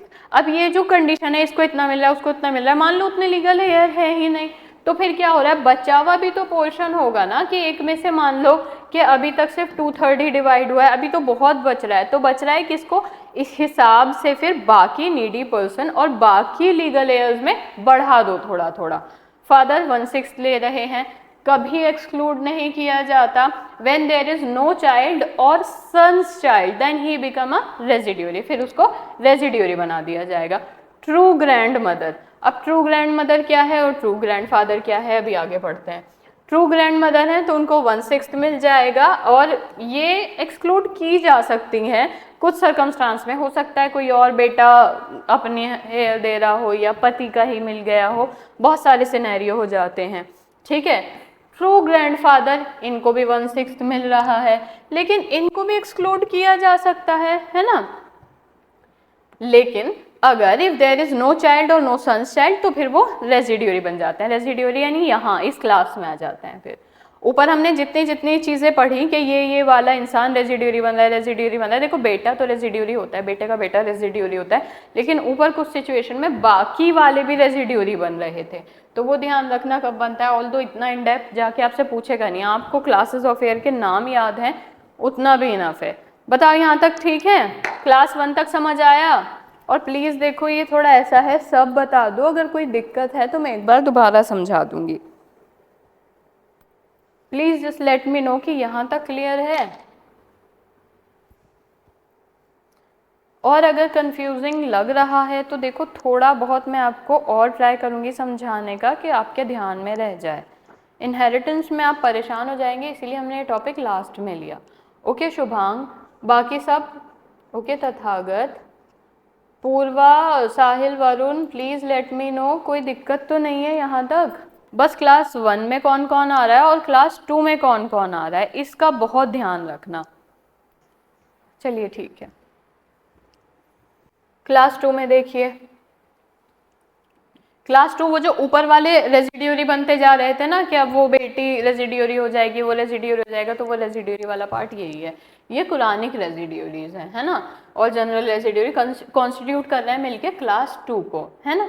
अब ये मेंबर हैं जो ओरिजिनली शेयरर हैं, इनका राइट है, कुछ कंडीशन की वजह से रेजिड्यूरी बन गया। कैसे बन जाते हैं, जैसे मान लो कि 2 भाई हैं और दोनों बहुत बहुत बहुत रिच हैं, उनके पास बहुत सारे पैसे हैं, सब कुछ है। जस्ट एक एग्जांपल है कि रेजिड्यूरी क्यों बन रहा था ऊपर की क्लास में कोई भी, तो उन दोनों के पास बहुत सारे पैसे हैं, सब कुछ है, प्रॉपर्टी है, कोई कमी नहीं है।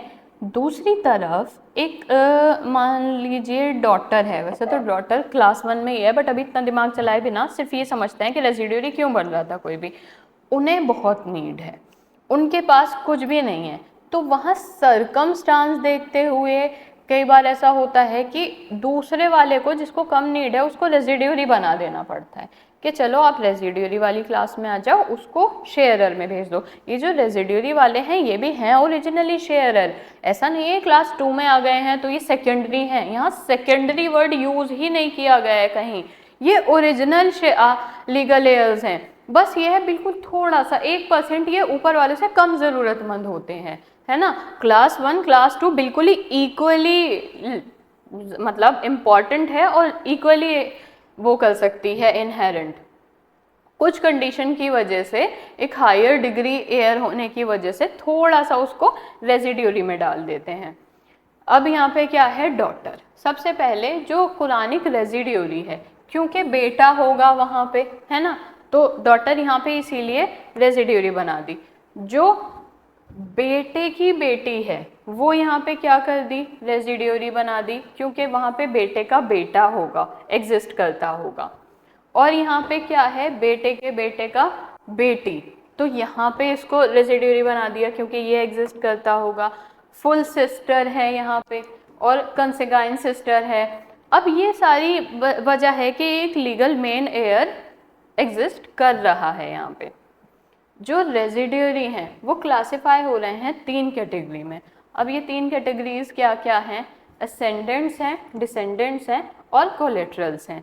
ठीक है, असेंडेंट्स कौन है, पेरेंट्स, ग्रैंड पेरेंट्स और अदर रिलेशन जो कि उनसे ही हैं डायरेक्टली। डिसेंडेंट्स कौन है, इंडिविजुअल सक्सीडिंग, यानी उनके खुद के बायोलॉजिकल लाइन, बच्चे उनके, है ना। कोलेटरल कौन है, बाकी के आगे जो भी consanguine brother sister, paternal aunt want, ये सब बचे हैं। तो अब डिसेंडेंट्स में कौन आ जाएगा। अब हम क्लास 2 में पढ़ते हैं कि डिसेंडेंट में किसको मिल रहा है, बेटे को, बेटे के बेटे को। अब यहाँ असेंडेंट्स में किसको जा रहा है, फादर को जा रहा है, ट्रू ग्रैंडफादर को जा रहा है।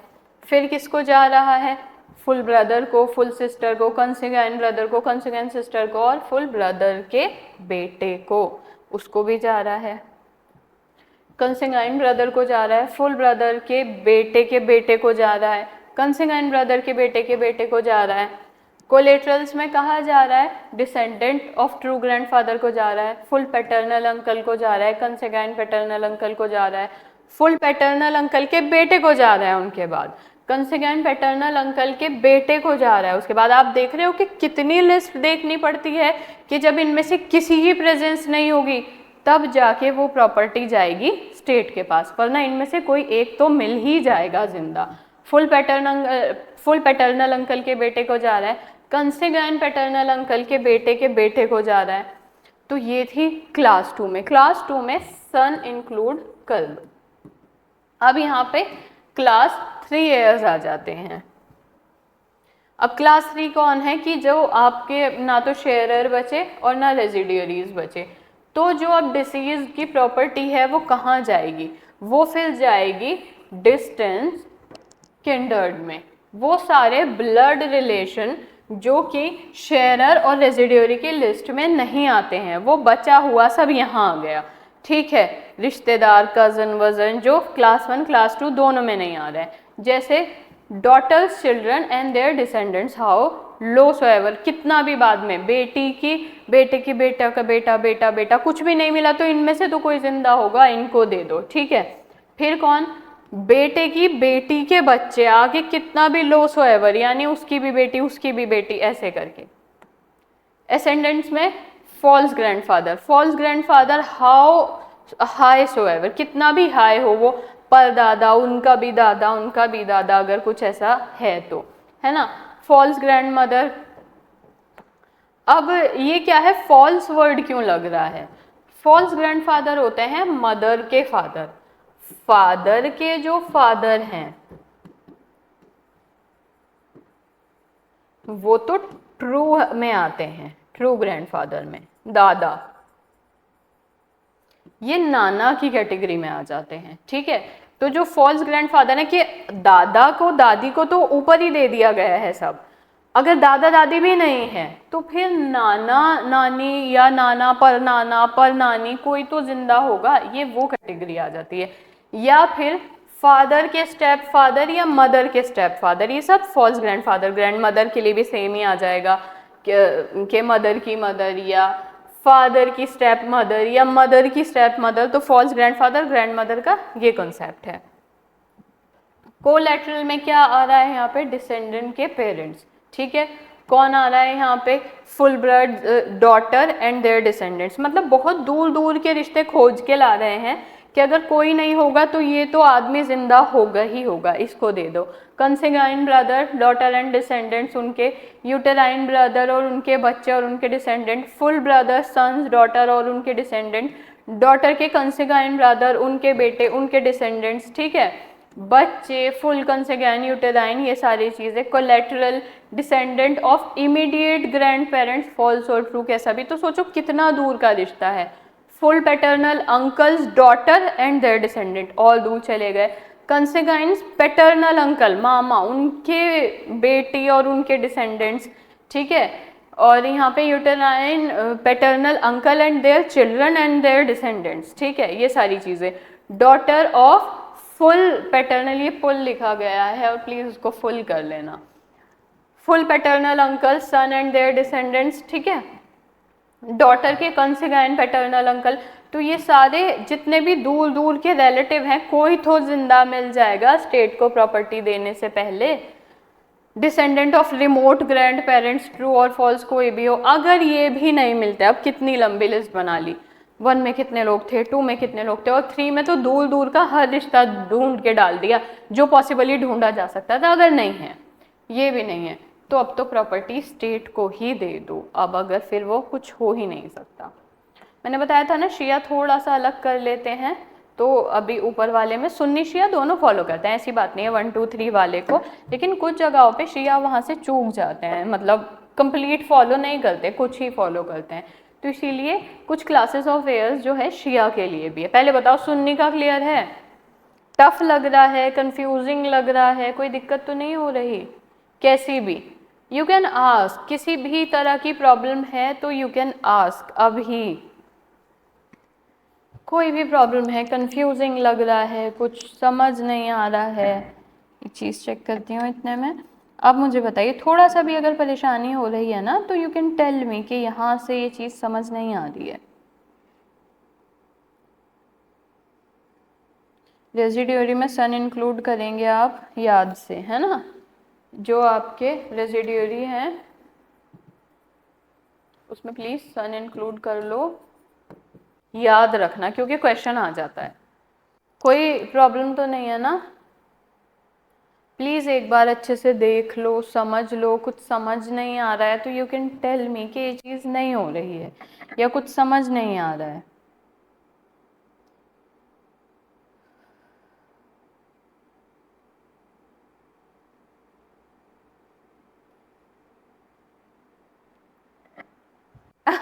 हाँ, ये सवाल अच्छा है तथागत। पहले बाकी के लोग बताओ क्या क्या दिक्कत है, फिर तथागत के सवाल का जवाब देती हूँ।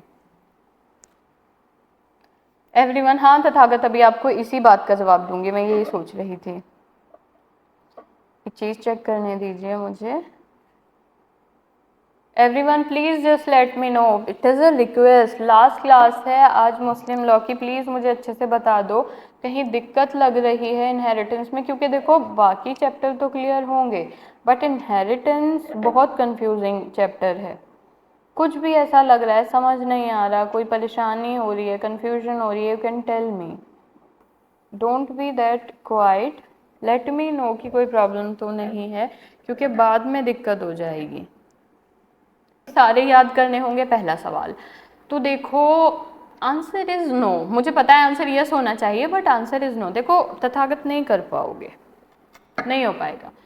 इससे बेटर मैं ये एडवाइस करूँगी कि इसको बैठकर ना पढ़ लो, 1 2 केस लॉ देख लिया, थोड़ा बहुत देख लिया, यहाँ पर ये समझा आपने कि ये जो मैं पर्टिकुलर चीज़ पढ़ रहा हूँ क्लास 1 के लिए इनकी क्या इंटेंशन है। क्लास 3 के तो बिल्कुल याद करने मत बैठना, मैं ये एडवाइस करूँगी। 1 और 2 में तो फिर भी एक डिस्टिंक्शन देख लेना कि 1 में कौन आ रहा है, 2 में कौन आ रहा है, वो तो फिर भी देख लेना। 3 के तो बिल्कुल एडवाइजेबल नहीं है कि याद करने बैठो। बस ये मान लो कि कोई तो रिश्तेदार हैं, उसको ना एक बार लिस्ट को पढ़ के दिमाग में बैठा लो कि अच्छा अगर ये रिश्तेदार होंगे तो इनको प्रॉपर्टी दी जा सकती है, इन सब की एब्सेंस में स्टेट को जाएगी। तो इस तरीके से करना। क्लियर तथागत? अब आते हैं साहिल के क्वेश्चन में। फ्रैक्शन वाला मेंस में आता है या नहीं? आंसर दोनों है, येस और नो। कई बार ऐसा होता है कि कोई ऐसा सिचुएशन बेस्ड क्वेश्चन आ जाता है, उसमें बताता है उसको 1/8 गया, उसको इतना गया, रिमेनिंग इतना था, तो किसको कितना जाना चाहिए। और अगर वो मैंने बताया था ना कि थोड़ा सा इंक्रीज करना है, तो आपको वहाँ कैलकुलेट करना पड़ता है कि टोटल अगर इतना था, इसको इतना दे दिया, इसको इतना दे दिया, तो पोर्शन बचा कितना है कि वहाँ पे इंक्रीज कर दूँ। ये भी बहुत रेयर है, लेकिन मैं एक चीज़ समझाऊंगी कि इस एक फ्रैक्शन करने के चक्कर में ना आप एग्जाम के 3 घंटे खा जाओगे अपने। बहुत अच्छी मैथ है तो बहुत अच्छी बात है, कैलकुलेट करो, समझो, कर पा रहे हो, घर पे 2-4 क्वेश्चन करके देख लो अगर आ रहा है, और अगर नहीं है तो उसके चक्कर में अपने पूरे पेपर को हैम्पर मत करना। ऐसा तो नहीं है 100 के 100 मार्क्स का वो क्वेश्चन आ जाएगा। बेसिकली आपको इनहेरिटेंस में मेरे हिसाब से जितना समझना है आपको पता होना चाहिए इनहेरिटेंस होता क्या है, क्या क्या तरीका है इनहेरिट करने का, और कौन कौन लोग क्लास 1 क्लास 2 क्लास 3 में कौन से रिलेटिव आ रहे हैं वो दिमाग में रहना चाहिए, रटा हुआ नहीं चाहिए। क्लास 1 और 2, और क्लास और 1 और 2 में ऐसा खास डिफरेंस है ही नहीं, जो ऑनेस्ट बात है, बस इसीलिए है। हाँ भाई मैथ वीक ही होती है, मैथ मुझे लगता है वीक होने के लिए बनी है। पहले मैं अपनी बात बताती हूँ फिर तथागत इस बात पे बताऊंगी। तो देखो ऐसा हो जाएगा कि क्लास 1 है ना और क्लास 2 है, ये टेक्निकली सेम है। टेक्निकली भी क्यों सेम है, क्योंकि एक बात बताओ कि वहाँ पे अगर लोग हैं, जैसे मान लो बेटा है, बेटी है, पेरेंट्स है, तो general concept class 1 class 2 class 3 में जा ही नहीं रहा है। जनरल कॉन्सेप्ट क्या जा रहा है, इंसान की डेथ हो गई उसके बाद उसके पेरेंट्स को जा रही है प्रॉपर्टी, पेरेंट्स को जितना है, पेरेंट्स है उनको ज़रूरत है तो जा रही है, वरना जनरली बच्चे इनहेरिट करते हैं। फिर अगर बच्चे हैं तो बच्चों के बच्चे लेते हैं, या फिर उस इंसान की विडो है तो उसको जाती है। तो एवरीथिंग इज कुरानिक और कस्टमरी में सब एक साथ हैं। कस्टमरी में बेटे को क्यों डाल दिया कि भाई चलो वो हो सकता है कमाता हो, कुछ हो, बेटी को नीड है। अब बेटे को अगर 1 मिल रहा है, 1 तो पूरा यूनिट होता है, जस्ट एग्जाम्पल के लिए बता रही हूँ, तो बेटी को उसका आधा कर दो, ठीक है। अगर सन एग्जिस्ट करता है तो अब वहां पे पढ़ेंगे ना कि वहां पे चीजें इस तरह जा रही हैं, तो कंफ्यूज मत हो। अब मैथ खराब होने वाली बात सुनो, देखो सीधी सी बात है, एग्जाम क्लियर होता है 90% तैयारी से। अगर आपकी 90% तैयारी है ना, तो मैथ नहीं कैलकुलेट हो रही है, शेयर नहीं कैलकुलेट हो रहा है, छोड़ो, नहीं करो। 1 बार कोशिश करो, 2 बार कोशिश करो, नहीं हो रहा है, इट्स ओके, उसको बर्डन लेकर नहीं बैठ जाओ, क्योंकि इनहेरिटेंस एक टॉपिक है एग्जाम का पूरा एग्जाम इनहेरिटेंस पे डिपेंड नहीं करता है। क्या देखो, इनहेरिटेंस किसे कहते हैं, मेनली कौन है, क्लास 1 क्लास 2 को you can read all together, ठीक है। हाँ, फिर क्लास 3 में वो जो रिलेटिव आ रहे हैं उनको हटा दो। तो बस आपको ये छोटी सी चीज दिमाग में रखनी है और इसको लेकर परेशान नहीं होना है। लिस्ट एक बार देख लेना, रटी तो नहीं जा सकती। क्लास 1 क्लास 2 तो फिर भी पॉसिबल हो जाती है, 3 तो नहीं रटना। चलो अब हम शिया लॉ पे आ जाते हैं। तो शिया लॉ का अपना हिसाब है, वहां जाना चाहते हैं ऊपर वाले में उससे कर लेते हैं। अलग भी उन्होंने एक डिवाइडेशन कर रखा है। अलग वाला डिवाइडेशन क्या है, hairs bye marriage, husband and wife, है ना, ओके पूर्वा, और हेयर्स बाय कॉन्सिग्यूनिटी, यानी आपके जो प्रोहिबिटेड डिग्री में है। अब शिया लॉ की जो स्कीम है वो किस तरीके से है, क्लास 1 में कौन आ गया, हस्बैंड वाइफ आ गए, फादर आ गए।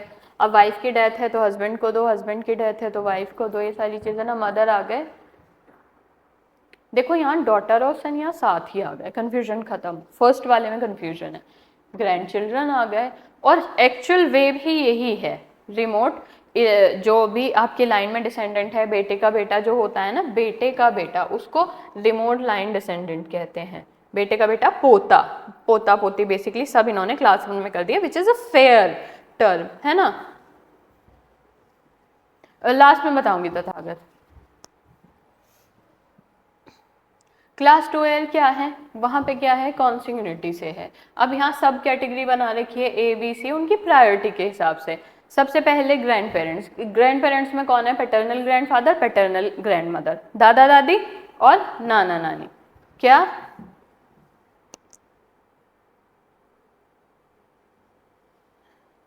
ये मुस्लिम लॉ से रिलेटेड नहीं है, तो क्लास के एंड में डिस्कस करूंगी। साहिल अभी आंसर करती हूँ, पहले मुस्लिम लॉ फिर इसको आंसर करूंगी, ये टॉपिक से भटक जाएंगे हम।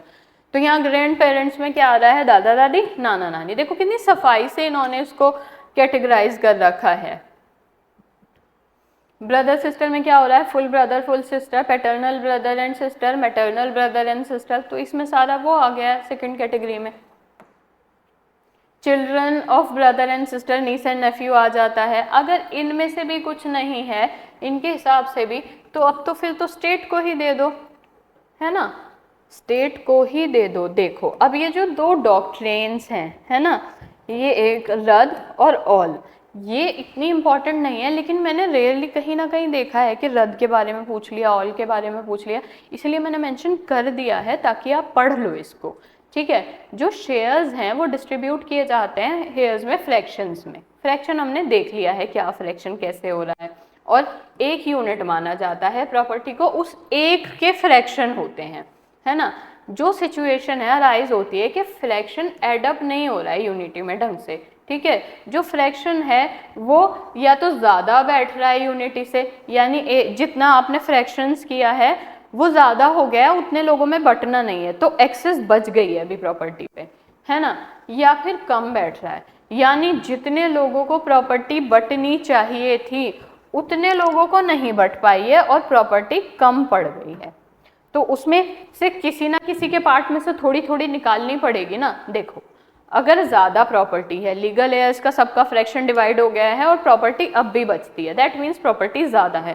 तो ऐसे केस में क्या होता है कि नहीं नहीं भाई हमारे पास प्रॉपर्टी ज़्यादा है, अभी तो बच गई है और लीगल एयर्स पूरे हो गए, तो जो बचा हुआ है ना एक्सेस, वो भी सबको थोड़ा थोड़ा दे दो। लेकिन जहाँ प्रॉपर्टी कम पड़ गई है, कम पड़ गई है इन द सेंस की प्रॉपर्टी थी और वहाँ पे लीगल एयर्स को बांटी जा रही है तो एक यूनिट में फ्रैक्शन कर करके बांट रहे हैं, जैसे जो जो ऊपर उनका हिस्सा है। अब प्रॉपर्टी पड़ गई कम यूनिटी के हिसाब से, फिर क्या करा जाएगा भाई, जिन लोगों को ऑलरेडी जा चुकी है ना उनसे थोड़ी थोड़ी रिटर्न ले लो, पूरी भी नहीं, थोड़ा थोड़ा हिस्सा रिटर्न ले लो, और जिनको जाना है उनको पूरा कर दो। तो ये सारा है रिटर्न यानी रद्द, यानी जिनसे थोड़ा थोड़ा वापस लिया जा रहा है बाकियों को पूरा करने के लिए, या अगर बचा हुआ था प्रॉपर्टी तो उनको और ज़्यादा दिया जा रहा है कि लो अभी तो और बची है, तो ये है ऑल। ये दो डॉक्ट्राइन है। आम भाषा में अगर कहूँ तो एक डिजीज के, अभी एग्जाम्पल के तौर पे लेना इस चीज़ को, एक डिजीज आदमी था, उसके 1000 रुपये थे। अब 1000 रुपये में सिर्फ 3 लोग थे जो उसके लीगल एयर्स थे। अब 3 लोग थे, उनमें क्या क्या था कि जो सही शेयर का हिसाब था वो बैठ रहा था कि सबको 100 रुपये जाने चाहिए जो उनका शेयर बनता था इन 1000 रुपये में। तो अब क्या हुआ, प्रॉपर्टी जो शेयर में जानी थी वो क्या कितनी बनी, वो बनी 300, यानी जो इंसान था वो 1000 रुपये छोड़ के मरा। तो अब प्रॉपर्टी में 3 एयर हैं और उनके स्पेसिफिक शेयर के हिसाब से उन्हें 100 मिलनी चाहिए जो लीगली उनका पार्ट बनता है, ठीक है। लेकिन अब यहाँ पे आपके पास अभी भी 700 रुपये बच गए, इनको इनका कुरानिक शेयर दिया आपने जो कि 100 बनता था, इन 1000 में इतना ही हिस्सा रखते थे, तो अब 700 बच गए। अब पीछे कोई और लीगल एयर है नहीं, तो यहाँ पे जो ऐड करना है वो इन 7 को भी इनमें थोड़ा थोड़ा बराबर बांट दो, 7 को 3 हिस्सों में बांट दो, 700 रुपये को।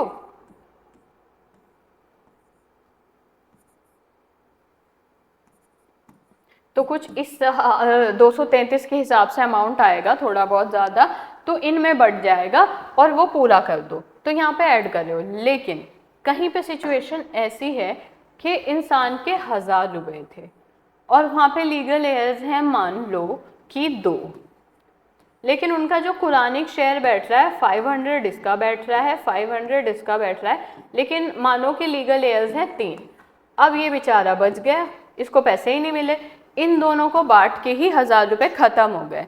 अब क्या करना है आपको, इसको भी तो हिस्सा देना है, तो अब थोड़ा सा इसके में से कम कर लो, थोड़ा सा इसके में से कम कर लो, दोनों से थोड़ा थोड़ा लेके इसको दे दो, है ना। मान लो 150 रुपये इससे ले लो, 150 रुपये इससे ले लो, और ये 300 इसको पूरे कर दो, या 100 ले लो, जैसे भी है, कम ज़्यादा कर लो सिचुएशन के हिसाब से।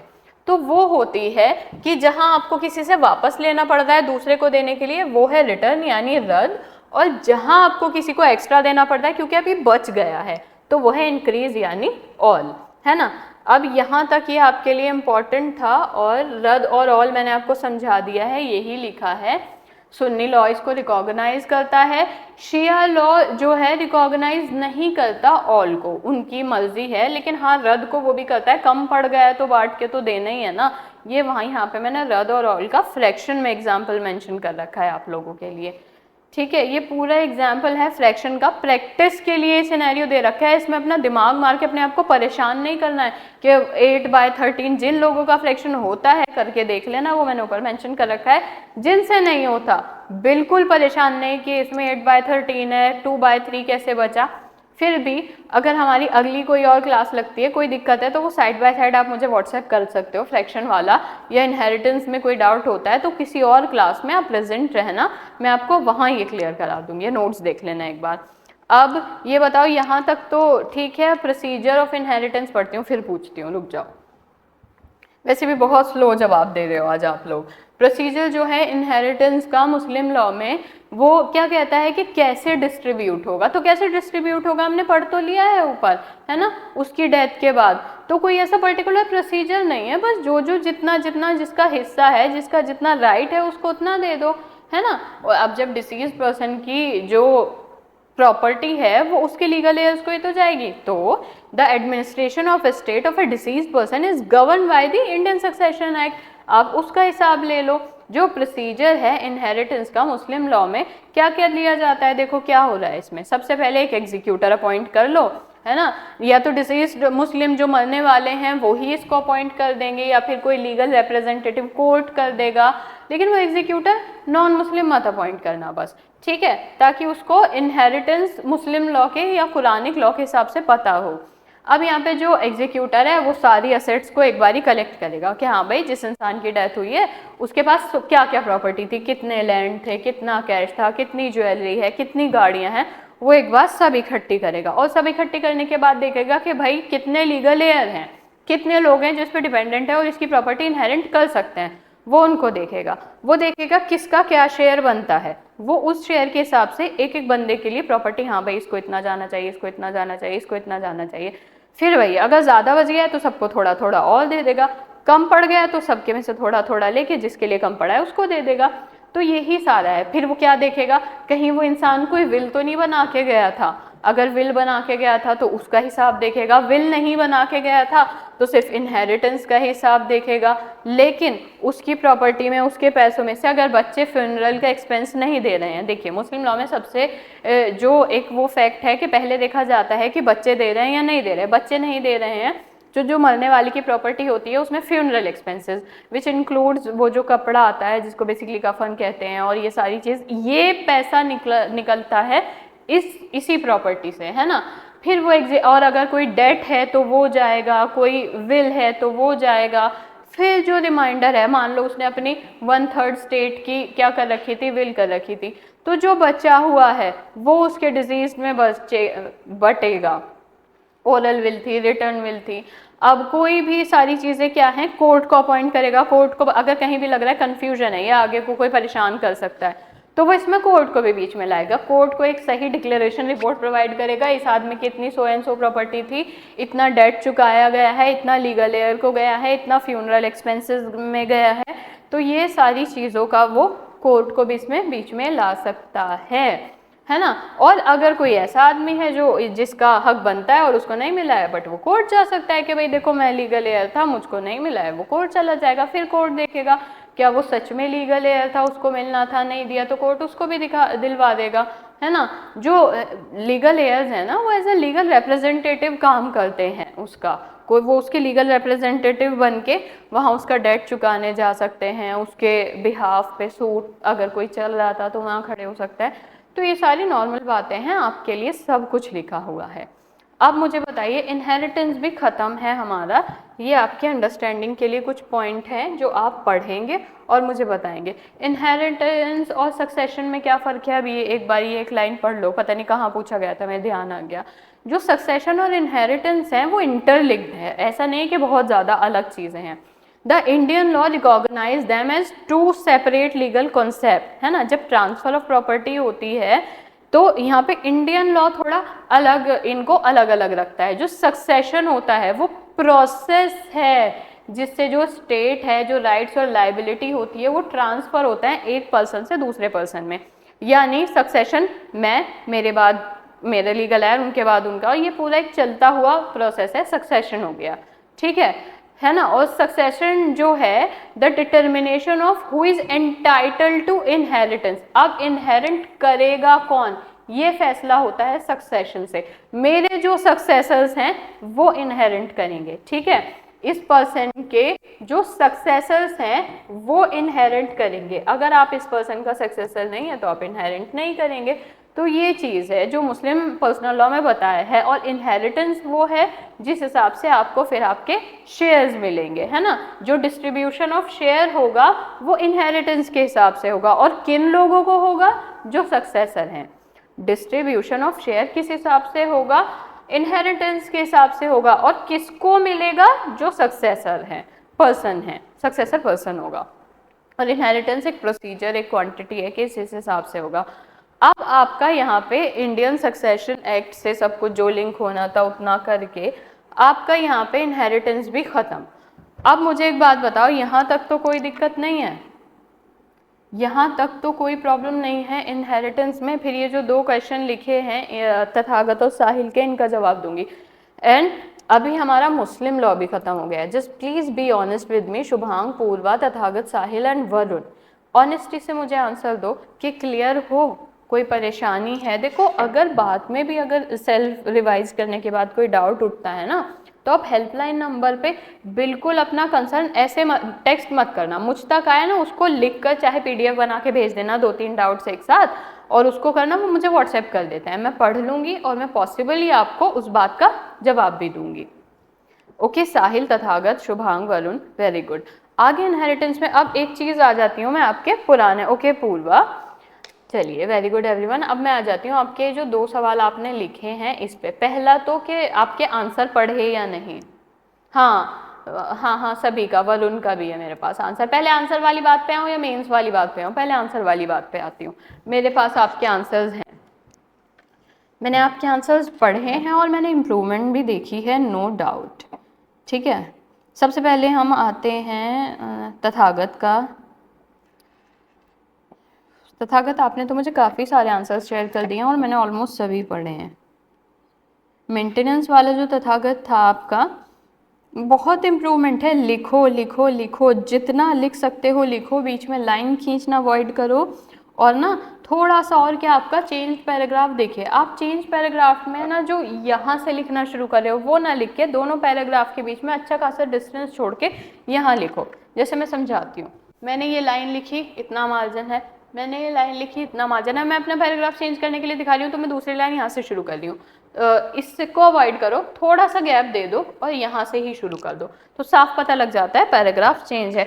वर्ड्स ठीक है, ग्रामर पे और फोकस करेंगे तथागत आप। और आपने कॉन्सेप्ट बिल्कुल पकड़ लिया था कि जो कि आपका वो था कि प्रेस से रिलेटेड जो होता है, बस बीच में ना लाइन नहीं खींचा करो, क्योंकि मेरा हिसाब ये है कि आप मेंस के लिए प्रिपेयर हो जाओ, तो इट इज़ बेटर कि ये थोड़ा मेंस के हिसाब से। इसके नीचे कुछ हिंदी में भी था तो वो मैंने नहीं पढ़ा, है ना, वो प्रेस वाला था, वहाँ पे ट्रांसलेशन करके भेजी है आपने, तो मैंने ट्रांसलेशन ऑनेस्टली नहीं पढ़ी और मैंने अभी भी नहीं देखी। अगर आपको ट्रांसलेशन सच में चेक करानी है तो मैं ट्रांसलेशन चेक करके बाद में दे दूँगी। मैंने ऊपर ऊपर का पढ़ा था जो कि आंसर था, उसमें आपके वर्ड्स ठीक थे, फोकस ऑन ग्रामर, और आपने बहुत सारे की पॉइंट्स ऐसे ऐड करे थे जो हमने क्लास में डिस्कस करे हैं, then very good about that. Shubhang के बारे में बात करते हैं हम।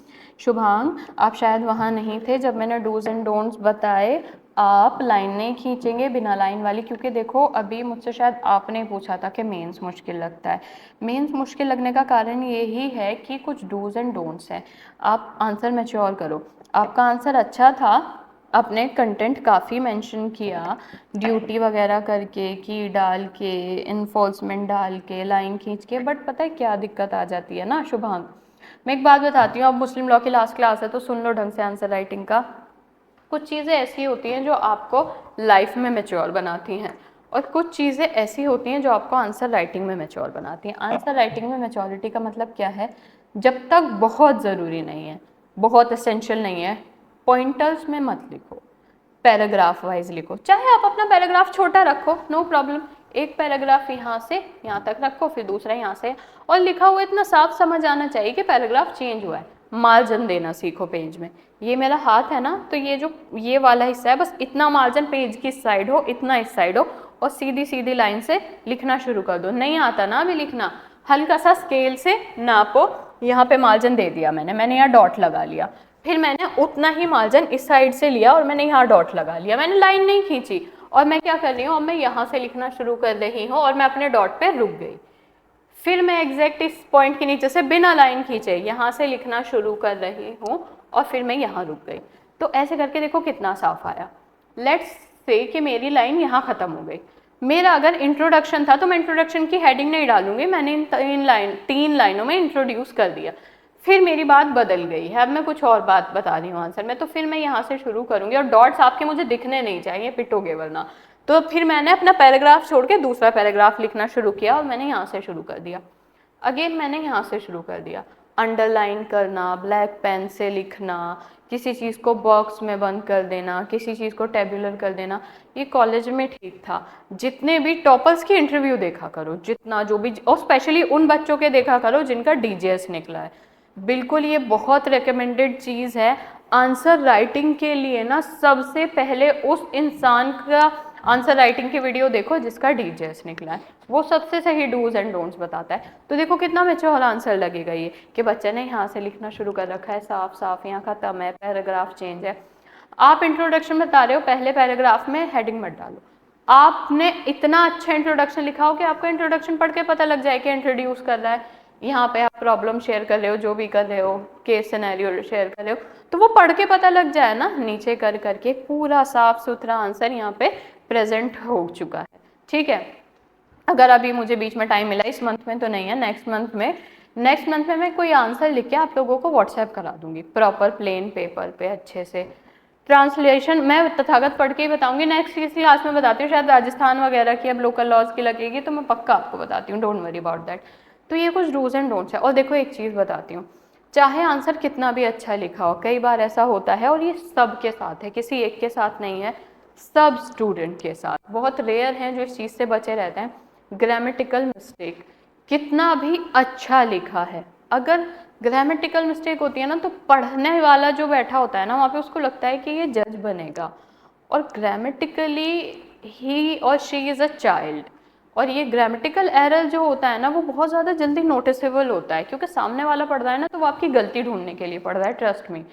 शुरू में है ना तो ना नहीं करनी है आंसर में, आंसर इतना अच्छा शुरू करना है कि वो, देखो आप कॉलेज में नहीं हो, कॉलेज में क्या आप एक एक पॉइंट ब्लैक पेन से लिख के अंडरलाइन करके वो वाला पॉइंट एक्सप्लेन करोगे? No. Try to act mature, try to write mature. कोई आंसर राइटिंग के लिए कुछ तो मुझे आपको एक दो मॉडल आंसर शेयर करने पड़ेंगे, ऐसे तो हमारी बात नहीं बनेगी। मैं थोड़ा सा भी टाइम मिलते ही एक दो मॉडल आंसर आपको ज़रूर शेयर करूँगी, ताकि आपको समझ आए।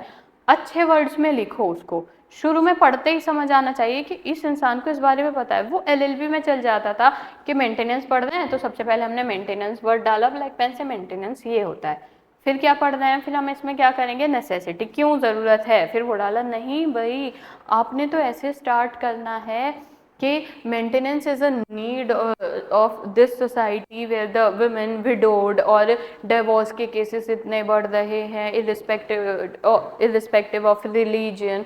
मेंटेनेंस जो है वो एक कॉन्स्टिट्यूशनल में भी एक राइट होना चाहिए इक्वालिटी का, कि अगर उसको नहीं है, किसी भी चीज़ से इंटरलिंक करके उसको इतना बना दो कि किसी बड़े ने लिखा है आंसर, कि धर्म के अलावा भी सीआरपीसी है, सीआरपीसी बहुत सेक्युलर प्रोविजन है, उसमें भी मेंटेनेंस का है। तो मेंटेनेंस हमेशा सिर्फ फूड और क्लोथिंग नहीं होती, नेसेसिटी भी मेंटेनेंस में आती है, और हम मेंटेनेंस के कई एस्पेक्ट पढ़ सकते हैं, like maintenance in CrPC, maintenance in Muslim law, maintenance in general circumstances and what constitution says about maintenance, और वो सारी चीज़ें कि एक समझदार इंसान का आंसर है। वो सारे इंट्रोडक्टरी फैक्ट्स के बाद, इवन इन शाहबानो केस ऐसा ऐसा हुआ था, बट शाहबानो केस के रूलिंग में लोगों ने बहुत ज़्यादा हल्ला किया, वो एक्सेप्ट नहीं किया, फिर उन्होंने बोला कि पर्सनल लॉ के साथ छेड़छाड़ हो रही है, किस बात के साथ छेड़छाड़ हो रही है वो मेंशन करो।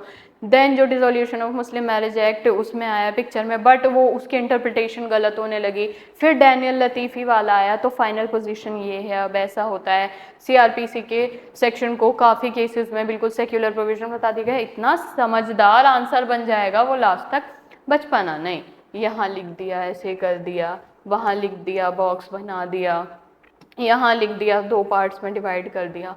मेंस में नहीं करना, इसीलिए मेंस मुश्किल लगता है। आपके दूसरे सवाल का भी आंसर हो गया है शुभांग, क्योंकि मेंस को हम मेंस की तरह लेते ही नहीं है। मेंस को जब तक एलएलबी के एग्ज़ाम की तरह ट्रीट करोगे ना, वो मुश्किल ही लगेगा। जिस दिन में जज बनने में और वकील बनने में फ़र्क है, एलएलबी में वकील बनने के लिए पेपर दे रहे हो, वहाँ जो लिख के आ रहे हो ठीक है, जुडिशरी में जज बनने के लिए पेपर दे रहे हो, वकील खुद बन चुके हो ऑलरेडी, तो वही पुराना पैटर्न वहाँ पे heading, underline, bold, black pen ये सब करोगे नहीं। Be a smart person, write like you are writing a judgement, ऐसे इतनी सफाई से पैराग्राफ वाइज अच्छे ग्रामर में। सच बताओ खुद कितनी हलाल के ऐसे फॉलो कर रहे हो कि इंट्रोडक्टरी फैक्ट पैराग्राफ पढ़ते ही समझ आए, सीधे सीधे पैराग्राफ है, लाइन यहाँ वहाँ नहीं भाग रही है। भाई मेंस में सीधी शीट मिलेगी बिना लाइन वाली, स्केल से लाइनें करके लिखोगे नंबर कटेंगे। अभी से हैबिट बनाओ ना, डेली राइट एन आंसर लिखो, और जिनके पास अभी 3 इयर्स की वजह से टाइम आ गया है वो करो। लैंग्वेज पेपर देखो तथागत वो भी प्रैक्टिस से ही होता है, और मैं सच बता रही हूँ लैंग्वेज से ज़्यादा लॉ को डिफ़िकल्ट मानो। कितना लिखना आना पड़ता है, अगर कमांड हो जाएगी इंग्लिश पे और बाद में हिंदी पे तो फिर वो भी डिफ़िकल्ट लगना बंद हो जाएगा। ठीक है, यहाँ तक समझ रहे हो ना, कमांड होनी ज़रूरी है। सो आज के लिए यहीं बस करते हैं अब। चलिए, thank you so much. And Muslim law complete, I hope आप इसको अब मेहनत से पढ़ेंगे।